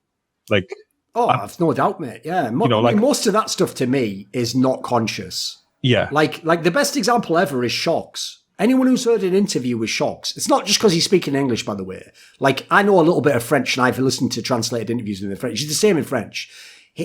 If you listen to him talk, you would think there's nothing there intellectual. This guy is literally a mimbo. He's a fucking man bimbo. He's just a good-looking guy. He must just be lucky. He's just good at the game. But if you watch Shocks play and you didn't know what his interviews are like, you would think he's Glaive. A guy looks like a genius in game every time he's in the clutch. It's unbelievable how he positions. But that's my sense for that is it's all it's all essentially subconscious. Like he just goes into a flow state. He's not thinking about the game. That's the whole point. He's just reacting like an animal to stimuli. But it's just that he happens to have the most finely tuned, intuitive sense in the game maybe ever. You know, same with some of the other great players. Nico himself would probably be counted. So yeah, the problem is that guy would be trying to explain to you what he thinks about Counter-Strike, whereas really what you would need him to explain is why he feels that way, which is an incredibly difficult thing to articulate, you know? Yeah, because, he just might it's the same with most sports, as far as I can tell, though. Like, if you ever go and see some genius player who's like a wide receiver or something, they don't really scientifically break down why they ran the route that way. They just had a feeling like the guy was going to throw it that way, and then they thought they could get open on the, you know, and it just came together.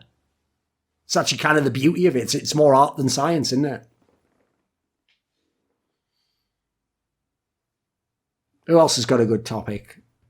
So I think a couple of weeks ago you said that at the time Navi seemed like the best team in the world. After the DreamHack losses to all these crappy teams, do you still think that, or like who do you put as number one now? I mean, assuming we're taking into account, like right now. Yeah, assuming we're taking into account online games as well. So as a result, I can't take Navi obviously because like that would just involve seeing all the online stuff doesn't count for anything. If I have to pick like who this moment is the best, so again, as we say, we're not doing ranking, not doing the last 3 months. I'm just picking who's the best right now. Let me think, because I might actually have a spicy one for that. Where would I go with that? Because the main problem I have is, like, if you asked me who I would put my money on to make it furthest in a tournament, like G2's a pretty good pick, but they don't actually win any of the shit. So there's a problem. Yeah. You know what I mean? It's like in NA, technically the best NA team is Furia. Just they don't ever win. They just come second or third every time. But, you know, consistency, you can't really fuck with it. They're always going to get to a certain level. So G2 feels like a pretty strong one. I actually think low-key, like if you want like a low-key one people probably aren't considering, I actually think like the Vitality looks like they have gotten way better. Like I don't know what will happen on LAN, but already online, they look pretty legit in all the games I'm seeing them playing. I feel like they're not that far from most of the top teams. Shox was pretty sick against NIP the other day, and I think NIP looks pretty good too. The problem with NIP is like almost all the factors you would want to be good are pretty high, but then like the fact that so many of the players have like lesser experience, like at the moment in that team, essentially, what you really want is Nork to become like a top 15 player in the world, and then all of a sudden you'll have a really sick team. But he's just so inexperienced that you don't know which way he's going to go. It's looking good so far. Same with Plopsky. You know, the games generally, they're showing up, and then as a result, the other pieces fit in pretty well. But that's the one thing that team lacks, I think, is they don't really have the one guy who will definitely hard carry the match. And at the level they're at, that's what everyone else has. You know, everyone else has the Brolan or the fucking Ziwu, any of those players. Like, they don't really have that player yet, I feel like. But I like the pieces, though. They're definitely one of the best teams to watch. Yeah, they won when all of them were popping off. And I think... that happens quite a lot, though. You know, I think it's a pretty well put together squad. Yeah, definitely. Do you think Threat doesn't get enough praise for that team, though? I mean, he doesn't, but that's also because, to be fair, I don't think he's done a very good job publicizing himself. Like, even though he's been on stuff, like, if you've ever seen, he used to be on Faceit back in the day with DDK and stuff. He's not really a sort of guy who'd brag. So the problem is he's one of those people where you just have to go off anecdotes of other players and stuff. But as far as I know, the guy's one of the best minds in the whole history of Counter-Strike, yeah. From the like voice com videos that NIP has been doing for the last couple of months, since I'm Swedish, I like understand everything.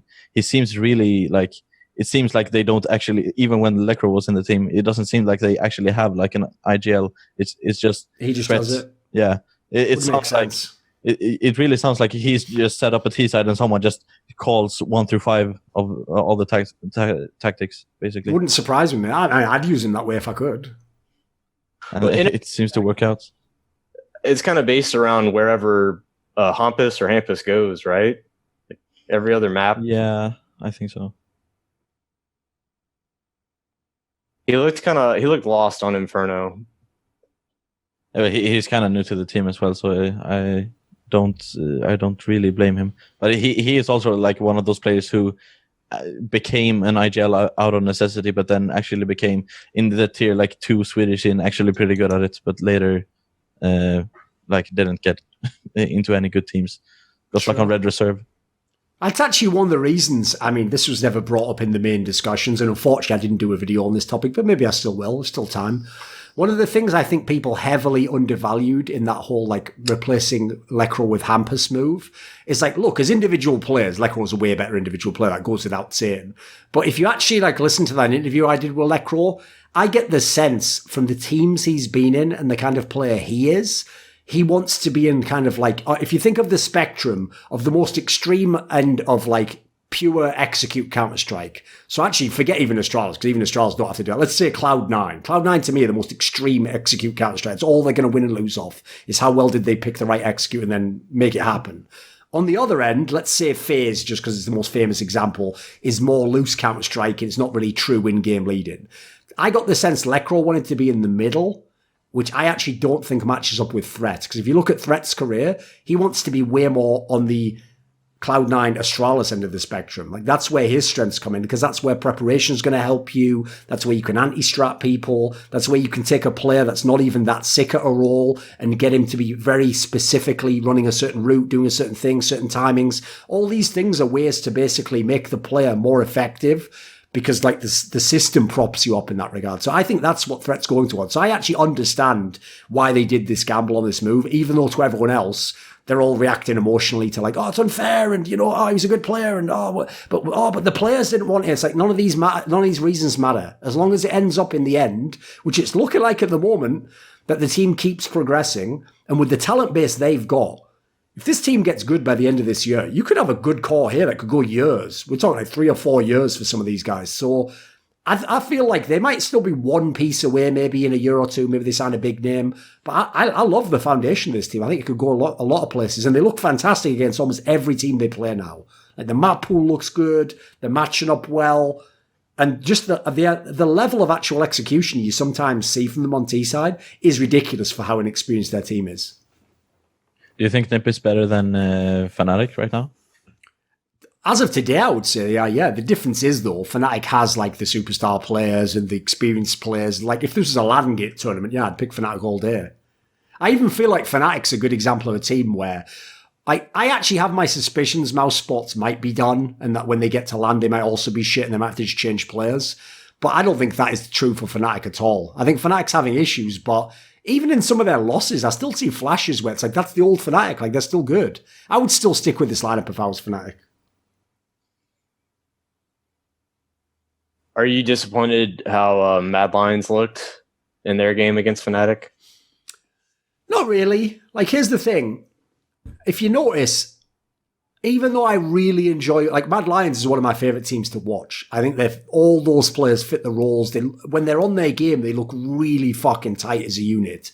The problem is, if you notice, I always weave into my narratives in pre-game analysis that they have not done it on the highest level, that most of them have essentially, like, been inflated in their value as players because they all rose up as a squad and they haven't been here before. And so unfortunately, when that happens, basically, you can, listen, 1 or 2 players inevitably will make it. But the odds that like 3 or 4 players all come up from nowhere and all make it together, all immediately and all at the same time, that almost never happens in any game. So part of me is always expecting them to have like teething problems when they get to this level.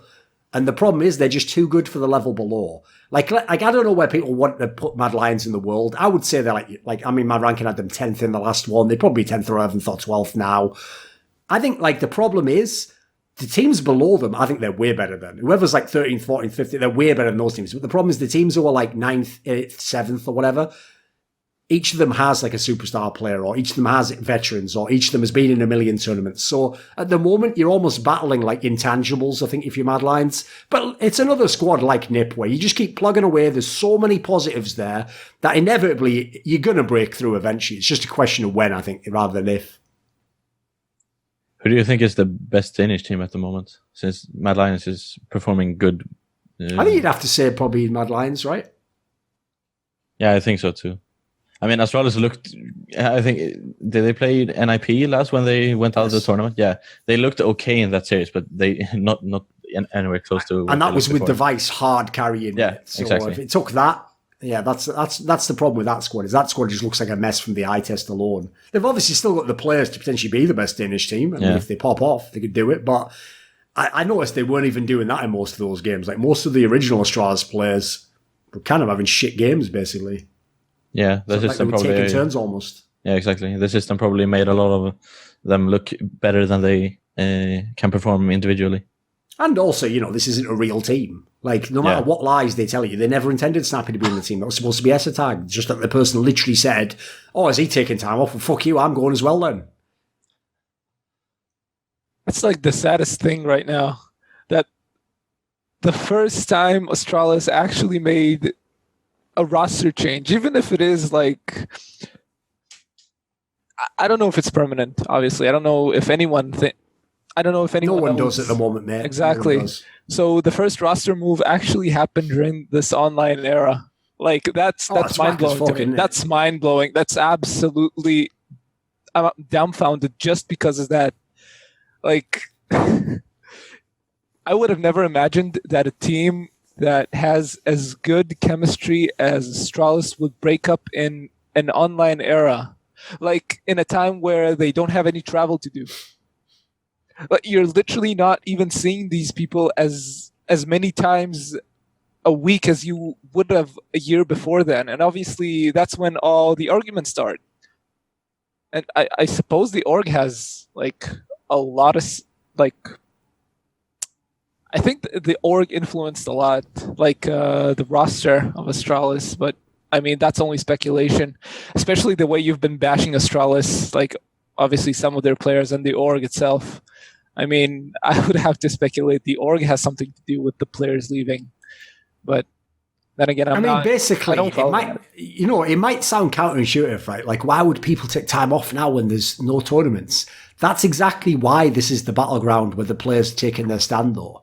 Is in the past, like, you never get time off because you've got this next tournament we have to go to, and we've agreed to play in that one, and then we're in the finals of this next tournament after that, and then there's the tune-up tournament for the major, so the org could essentially just keep these players. It's like they had the blinders on them that you put on the horse. Like, you just keep going forwards. Don't worry about that. We'll worry about everything else. Just keep going forwards. Keep going forward. Yeah. Break after you win the next two majors. Yeah. Break. Yeah, sure. But later. The next one, though. The next one. And you just keep pushing them forward. The point is, when these players have had a chance to sit around and think about, wait a minute, what the fuck is going on in my career? Wait a minute. They're making me take a pay cut. But then the League of Legends team doesn't have to take a pay cut. And I'm playing these shit online games. What? And now Zipnix isn't even playing. Well, fuck, if he's not playing, I'm not playing. Like that's what's happened, basically, is these players have now really, like, there was already a lot of discord anyway within that team. Like, some of those players didn't like the way things were going, or some of the people in management anyway, but and again, one person on their own isn't going to affect change. You have to sort of get together, or one person has to follow the other person's lead and go, right, well, if he's doing it, I'm doing it as well. So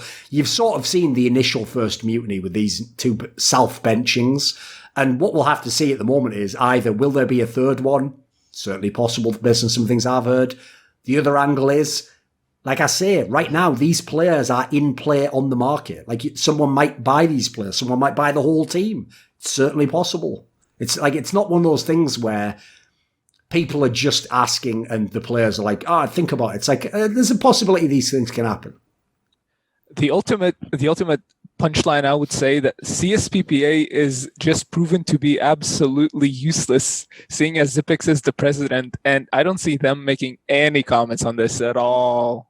They don't seem to comment on anything, if you notice. Yeah, I can see that, but obviously in a situation like this where Zipix is the president, or supposedly the president of the CSPPA, I would even expect something that has to do with burnout, not even naming people, but like a statement about how pro players, even in tier 1, are suffering from burnout. We're seeing it in teams, like obviously not naming, but I forget the word, basically hinting at the fact that Astralis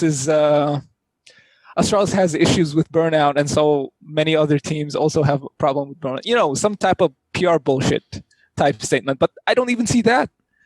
There's two things to this, right? First of all, as I mentioned a while ago on By the Numbers, I think people miss this one because it's one of those things where, like, it's a thought exercise, basically.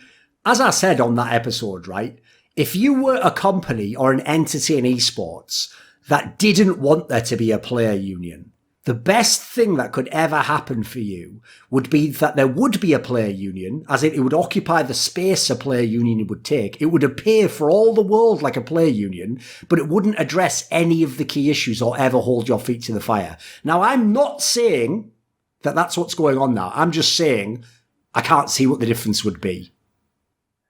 Like right now, this is what the CSPPA does right now would be the wet dream of any massive org that they would be battling against, of any TO that they're battling against. This would be my dream, is to have a totally toothless org represent a player union, but never ever address any of the issues. Because as you say, they don't even put out PR statements. Like they did it with the mental health thing. They said nothing about the MIBR, ownership, conflict of interest. They said nothing about Zipnix's case of benching himself in a team from burnout. They just made a vague allusion to it once, and that's it, and they never address it after that. They don't address most of the things that happen in the scene. So first of all, there's that element, which is that they don't even live up to the premise of the CSPPA. And the second part is something I can only hint at, which is this is going to also be part of what you will see reported upon in the coming months about Astralis. Because all I'm going to tell you is, from my own limited investigations into the matter, there's much better investigative journalists who are running these stories down and have basically almost got them over the line. There is some mad fuckery with who the CSPPA is and some of the, let's say, like business arrangements some of their people may or may not have. So I'm waiting for that to come out. I can't reveal any details here because I can't blow anyone's story. But as long as the reporting gets run down, you'll find out like there's some mad fuckery going on there that's really sinister. If there's an opposition, someone should control it, right? That's the best opposition. Yeah, the fucking Lenin quote. Yes. My God. It's basically my thinking about how it runs at the moment. And the thing is, as I've alluded to that second part, I think some of it is intentional. I think some of the rest of it is just like the joke I would give is this. Because it is players who decide a bunch of the stuff in that org. It's like a bunch of stupid students doing a model UN, but then thinking it's the real UN. It's like, they're not going to fucking do anything, are they, mate? I mean, the joke there would be the real UN's pretty much the same, but just a bunch of people sitting around talking, thinking they're important and deciding fucking nothing. Like they don't talk about anything interesting, do they? They just go, have we got them to agree to the thing about the judge? Yep, good. Can I have the custard creams now? Like, they're not doing any like meaningful discussions. So I think that's a lost hope to me. I mean, you were referencing an overload of online games. There you go. That's what they're doing all day. True. I don't think it's going to be baffling to find out that most of these teams are just treating all these online tournaments as just practice against other teams. I don't think that would be like a crazy thing to find out if they in fact treat the online tournaments just as like a long practice run, and they wouldn't do any CS beyond that during the day unless it's for fun or for streaming or whatever. The big problem is it doesn't lead anywhere right now. Like, even as much as online play didn't matter in the past, it still mattered because you had to qualify to the LAN or, you know, stay in shape or whatever. But the problem is, until you get so that you know you've got a real offline tournament coming, it'll just never fully feel real.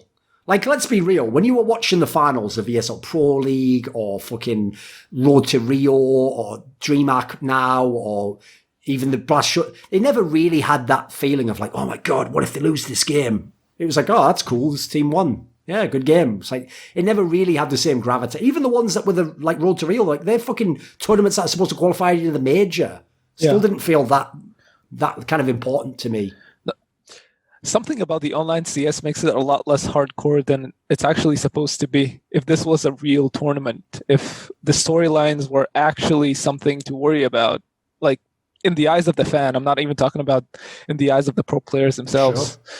I mean, there are no storylines. I can't even see the storylines in front of my eyes when I see these online tournaments. I'll be honest, like I would sometimes watch an online match, and it would take a bit of time for me to even figure out what tournament is it on. Like, is it DreamHack? Is it Blast? Is it like one of those qualifiers for the EPL? I don't know. Like, I mean, obviously there's a lot of them hire the same talent, right? Like DreamHack obviously has It's also because at the moment they've got really confused schedule where if you notice DreamHack Masters played the group stage, then let Blast Showdown happen the week after, and now we're back to the playoffs, and then afterwards Blast does their playoffs. So like it's also a bit confusing in that regard. And there's also the factor you have to add in, which is that as much as it in theory should be cool that everyone can just pop off because it's online and no one's got any pressure, that actually does make it less cool also. Because like, that's like if you want, like, you know, back in the day when they had a really big problem, like the last 20 years, having all-star games in the NBA because people just never ever played defense in them. So they weren't like a real game basically. And they were just like people letting each other dunk the fucking ball or whatever, which just sucks. The problem with that is, right, in theory, you should be loving it. They're all doing 360s and fucking insane alley-oops, but that's actually not that cool when you know that they're kind of being let to do that. Whereas the whole point is, the reason why if someone does like a god tier in-game dunk in the NBA, it's insane. It's because it's in a fucking real game. Like, you know, the pressure on that guy and if he missed and what an idiot he'd look like and how much degree of difficulty and the pressure of the defender being behind. Like, that's what makes that cool. So unfortunately, like, even when even in these games where Simple and Zero are popping off, it's not the same as when you know offline, like how hard it is to play and do anything offline. Like if they're doing the same shit there, you know. I think one of the big problems with like casual fans, I mean, I'm a casual fan, right? And I do have a brain. I can actually see how offline and online tournaments are different, but I don't think every single casual fan can see how they're different, because I would see loads of comments on Reddit, and I don't go on Reddit that often. I really don't think I've got like the mental capacity to go through Reddit more than like once a week, but that's a story for another time. Reddit and HLTV, they always talk about the games as if they're similar. And I think it's because not many players, not even many casual fans ever experience the LAN environment, even against their own friends. Like I've never been to a LAN, ever. I wouldn't know how different it is. I don't know if it's the audience that makes the biggest difference or the ping or the fact that, you know, you're being broadcasted on. Maybe it's a mixture of all of those elements, but it's a difficult concept to explain to someone or at least make someone feel that it's actually different for pro players if you're explaining it to a casual fan, right?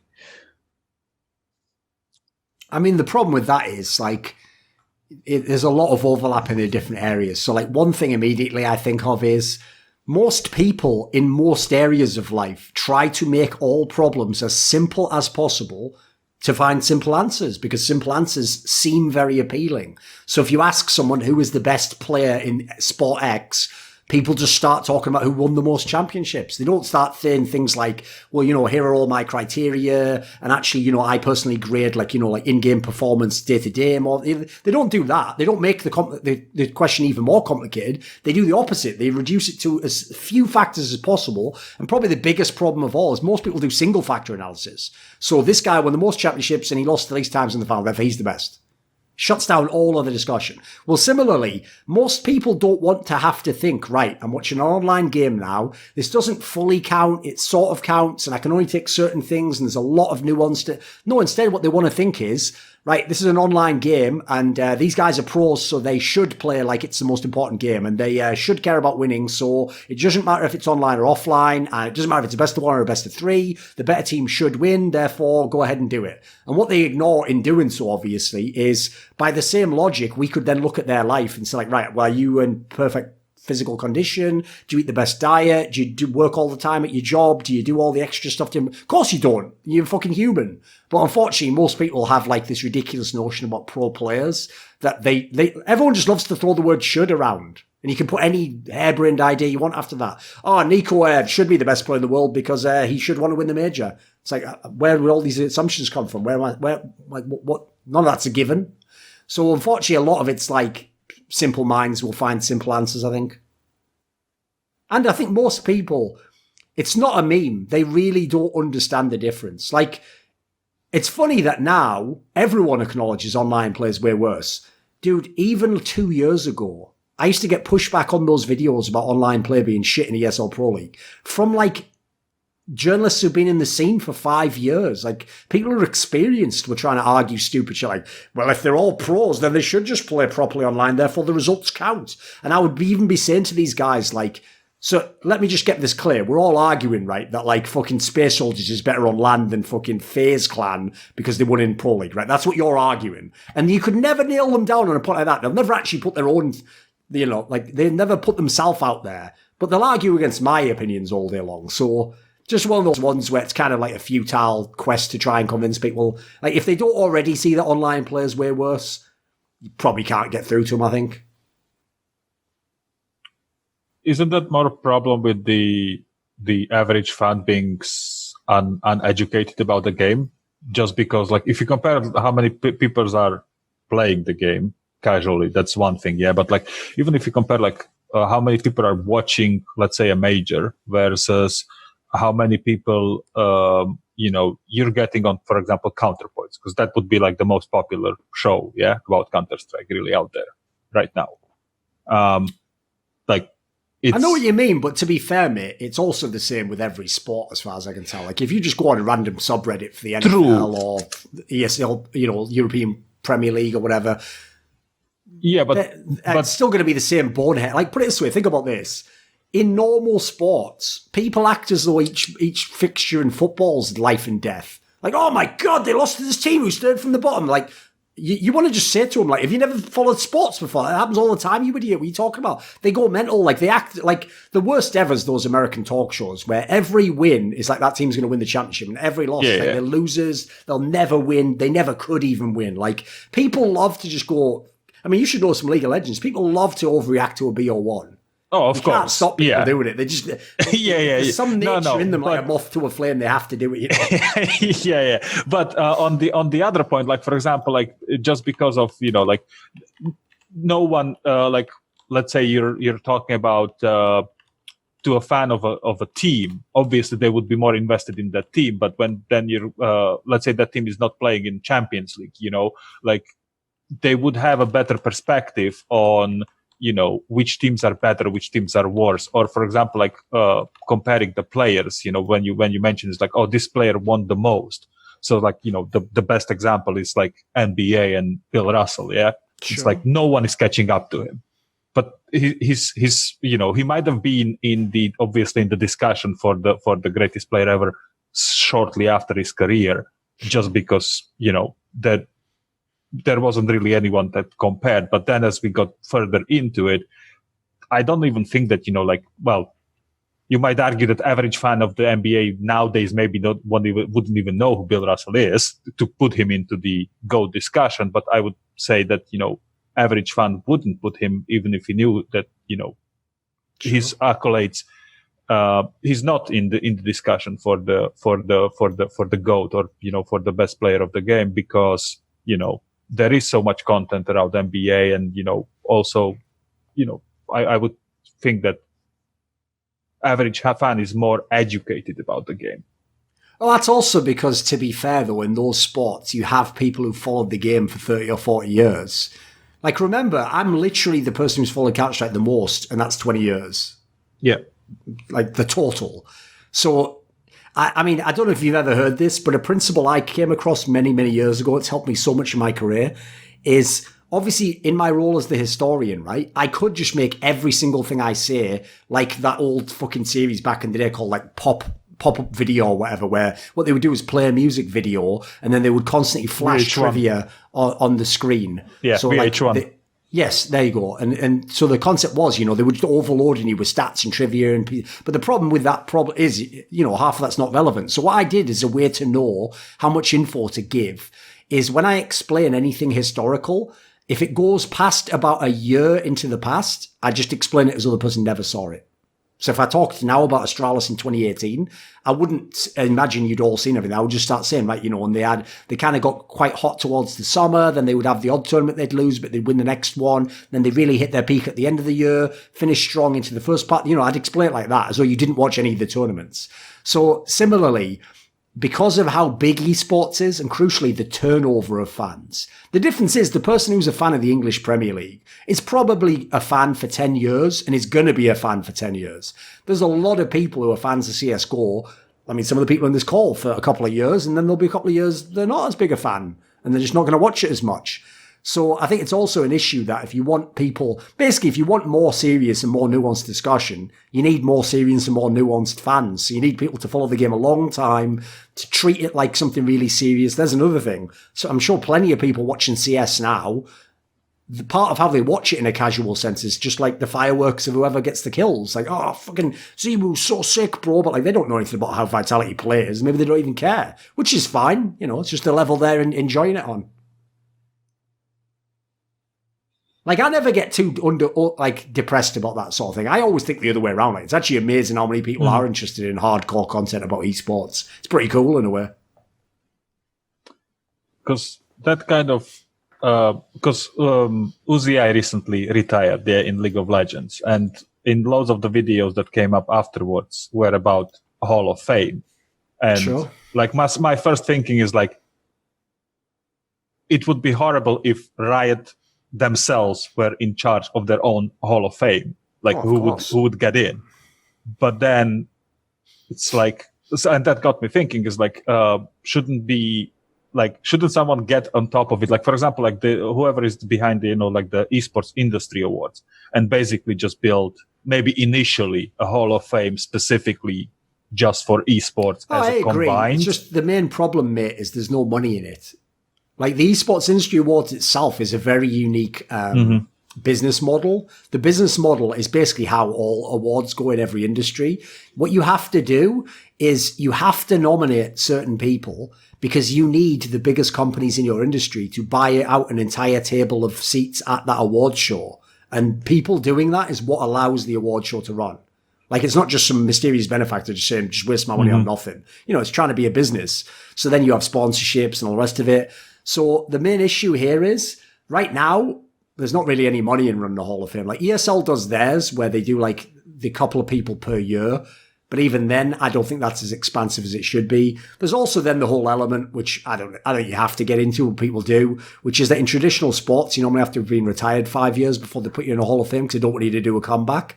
The problem in esports is people don't even really officially retire usually. Like, Uzi saying he's retiring is quite rare. Normally you just stop playing, and then for all we know, like Glaive, maybe you just come back 2 years later. That happens as well. Well, he said that he's retired, but also in that statement, he said that, you know, if his health gets better, he will come back.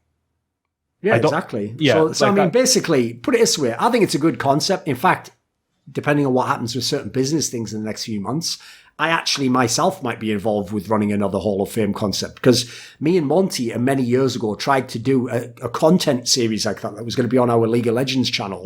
And we did one. I think it was like Mad Life was the first one or something. And the problem was, at the time, Monty just had way too much casting, so he just couldn't spare the time. But that might be brought back as an idea under a different brand, because basically I've brought that idea up again many times since and said, if we ever have a chance, we should just do our own. That way we can put the people we think should be in the Hall of Fame in, you know. Yeah. Because like the rule about the people being retired. Yeah, I know that's the rule in the traditional sports, but like in esports, I don't think you can do that. Like, because 5 years, like, you would have basically people as like, who is this? And just the introduction video for each player. Like, if you basically went, it's like, okay, one of the first players that needs to be like in esports Hall of Fame would be, let's just put in Trash there. Yeah, it's like, no one has fucking idea who he is.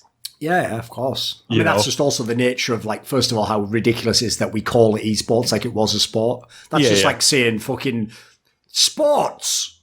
Do you follow sports? It's like, well, I don't know that tennis player. I only follow fucking football or whatever. Like, I agree. It's a ridiculous notion itself. Basically, my idea was to make it more about the content angle than the actual, like, eligibility angle. Like, the concept is, I could put Uzi in because he's going to be in a Hall of Fame no matter what. It doesn't really matter if he comes back and wins 10 world champions. He's already done it. He should already be in one. So I do think you could, in a sense, this is why, to me, it doesn't have to be official. I'd rather do it unofficially and just set my own rules and just do it how I think's cool. Yeah, like the but concept. I have plans to do it. Even for CS in the future, I'd like to do it, actually. Yeah, because like that concept that you have of the CS royalty, like that's basically what it is. Like, these guys are Hall of Famers, basically, like, no matter what. Agreed. Because that's the other one. Because didn't Pronax retire? Or who retired from CS:GO recently? Pronax retired, didn't he? Last week? I'm not sure because I think he's done it a million times, but Okay. he definitely isn't a pro player anymore, so possible. Okay. Yeah, because like when I got on that like Hall of Fame, and then I was thinking, it's like I saw it like in like 4 different videos that came up, and people were basically like, oh, he's retired, and he's definitely like, basically like Faker and him would be like the number 1 and number 2 for the League of Legends Hall of Famer.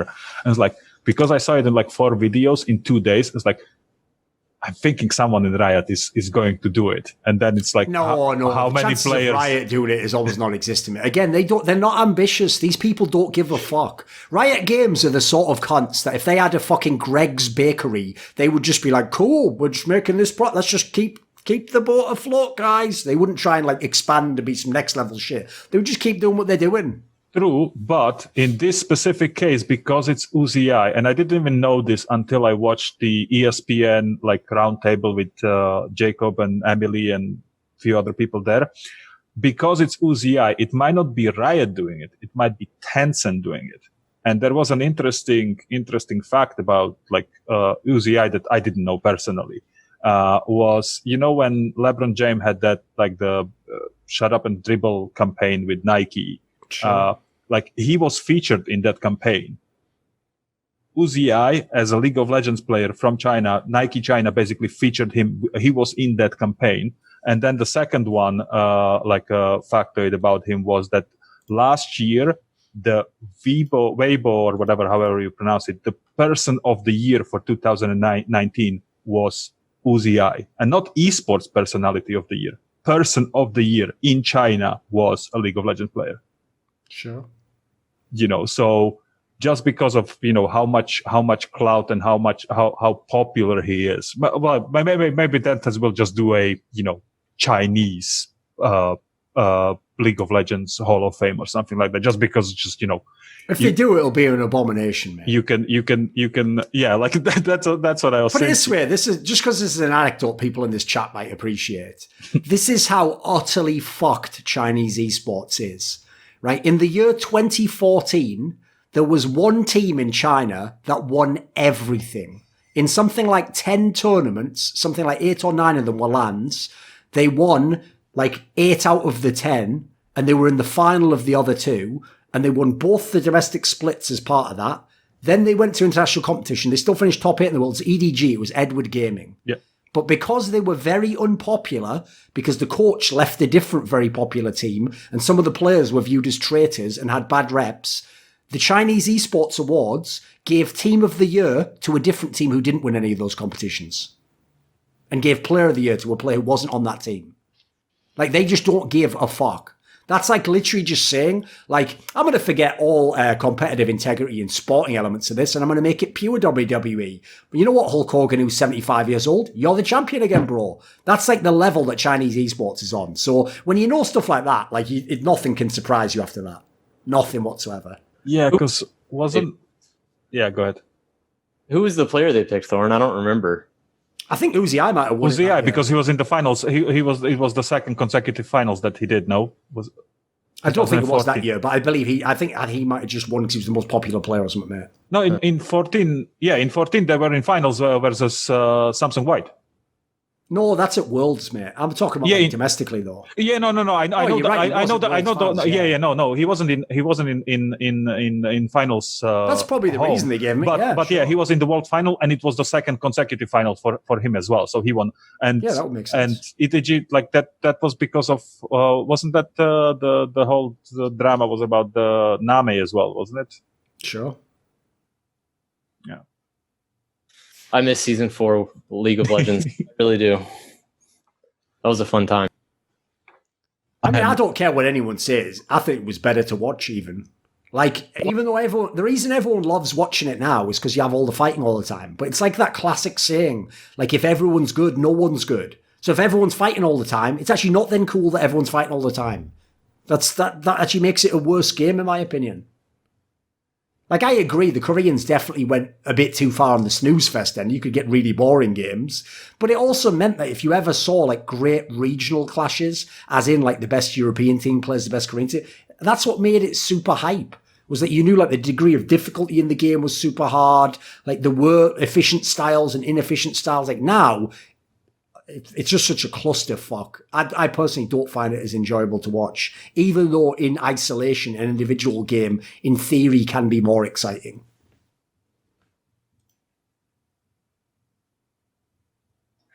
Yeah, I don't know what I'm expecting to go into or to walk into when I watch Worlds this year. It's been a while.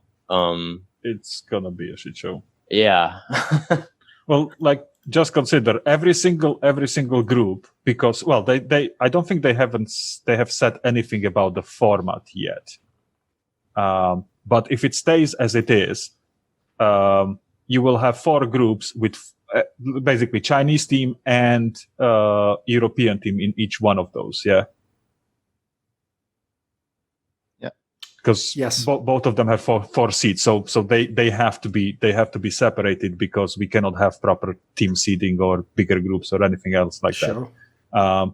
And then and so for example, and then you have 3 Koreans and 3 American teams. Yeah, so whoever the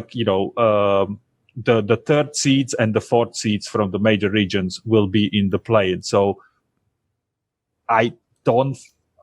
Well, the 3rd American teams might not get. They probably will all get out of play-ins. Yeah, so you basically are almost guaranteed to have 2 groups where you basically have all four regions in it. It just depends, how will the seeding work, and someone will get fucked.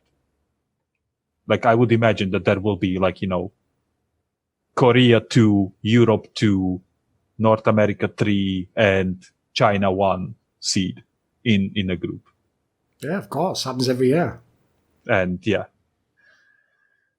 so fingers crossed that, Korea shows up as they showed up versus China in that mid-season, whatever they put together. Is there any other topic anyone wants to go to? I have been wondering for a while when your interview with Jordan Peterson is coming out. Never done one, mate. No, that's what I mean. I really wanted to do his it. life. Unfortunately, I've missed my window on that one, mate. He doesn't do anything online now. Really? Yeah, there was. If you go to his YouTube, the last video is like a couple of months old. It's his daughter giving update on basically his health. Without. Again, you should look into this yourself, but basically his family had massive health problems. I think his wife had serious cancer or something, and then he also had to undergo some sort of mild drug rehab, because I think he was addicted to painkillers or something, probably because of the stress of all the shit. Antidepressants, I think. So basically, he's just been off the board for a while. The problem with that is I literally missed the window on that one. As in, if I'd have asked him, let's say when my channel had first launched, I actually probably could have gotten an interview, because if you remember, he initially carpet bombed the internet and just did it. Yeah, he did everything everywhere, basically. But unfortunately, by the time I asked him, which was basically when I got contacted via Twitter to ask if I wanted a copy of his book, that was already where I wasn't even talking to him at that point in time. It was just some fucking cynical marketing agent who was like, sorry, Professor Peterson is not available for interviews. And then there was just, I'm not the sort of person who just asks a million times. So I asked, they weren't interested, whatever. You move on with your life. Might have been cool a while back, but whatever. Yeah, I really would have liked to see it, but since you're, I think you're one of the better interviewers on, in general. I really enjoy watching your interviews. It would have been. I would have at least have read his fucking books, so that would be a start. If you notice that already puts me ahead of 99% of interviewers on all those ones on my side channel. I actually am aware of who the person is. Yeah, exactly. I'm always amazed by that, by the way. It's actually unbelievable how many podcasts out there do interviews with people they haven't even vaguely researched. It blows my mind. Half the podcast as a result. I don't know about you, but I hate listening to a podcast with a really interesting guest that I like, and then realizing so the first hour of this motherfucker's him just explaining his origin story again to the guy, and I'm going to hear the same bits that he always gives of and of course, then I met my bandmate, and you've heard the story a million times, and you just think, fuck this, this should be interesting. And the worst thing is, everyone in the world's telling me it is interesting. Oh my God, these are incredible, these podcasts. Have you heard that podcast? These are garbage. What are you talking about? They're only interesting if you're also a casual that doesn't know the person. If you know the person, you're still waiting for a real fucking interview to happen. So if you notice my interviews with the people I have on my side channel, I mean, I don't explicitly say it most of the times, but the gist of it is basically, you've heard all the other interviews, so I'm not going to ask any of that shit. I'm only going to ask stuff I know they haven't asked about, which is X, Y, and Z. And then you go into hopefully more interesting areas or new discussions. Yeah, exactly. But yeah, that would have been a banger for sure, but oh well. Yeah. Is it a good time to ask if you like about a piece of content you might do sometime as well? You can try. All right. There's a specific topic. I mean, I tried researching this myself, but I mean, I really don't think I've got the resources you do, because you're able to interview people from the past, and I don't have any way to get in contact with them. But I think that I actually want a content piece on is the history of mid-rounding in CS, or even in League. I would actually watch a piece of content about mid-rounding or mid-gaming, about IGLs and how they thought about the mid-round calling. Like, obviously, it always existed, right? The mid-round, because it's a big part of the game, but there were times where the meta was just to call a strat and have a set piece, more than the SK type of game, where they would wait till the last 30 seconds and then blast onto a side. I mean, those are two different types of mid-rounds: pre-plan, after plan, what you do if one set piece doesn't work, and so on. And it's obviously always evolving. A piece of content on that, I think that would be fucking brilliant. What do you think about that? I'm not against it. I mean, my flavor would probably be more along the lines of just try and get different in-game leaders in CS from different eras and find out how they approached the game, like how they broke it down, what kind of protocols they had, and then try and chart like a lineage through the game. Like, I have some content along those lines I might do. Like, for example, one thing I'm going to do soon is a piece of content where I'm going to break down, like, basically all the current top teams in NA basically play like dazed style Counter-Strike, where it's about having superstar players and then you play like almost like an FPL team and you have minimal strats, everyone can communicate, and then you just try and frag out. Whereas, like, to me, the more interesting approach would have been if they'd have gone like the Sean Gares approach, which is like European Counter-Strike, where you play with like normal defaults, some layer of anti-stratting. You try and just basically find the best roles for people. You heavily rely upon people who are playing sometimes weaker roles, and you play proper tactical Counter-Strike. The problem is, if you notice, that style died out with Sean Gares. Like, there's basically, aside from Cloud9, no one even does anything approaching that right now. So I think that's an interesting angle, that like, it's almost like you had these parallel evolutionary chains and only one survived through to the modern day. Whereas, for example, in Swedish Counter-Strike, I have a similar concept with Threat, because Threat is from the lineage of tactical Counter-Strike in Sweden, which actually has been, again, kind of the shadow lineage. Like, there's been a few people in history who were amazing at that, but most of the great Swedish IGLs went way more towards the you play off your players and having great team play angle. So I've got some content along those lines. It's more like it just touches that kind of a topic, though.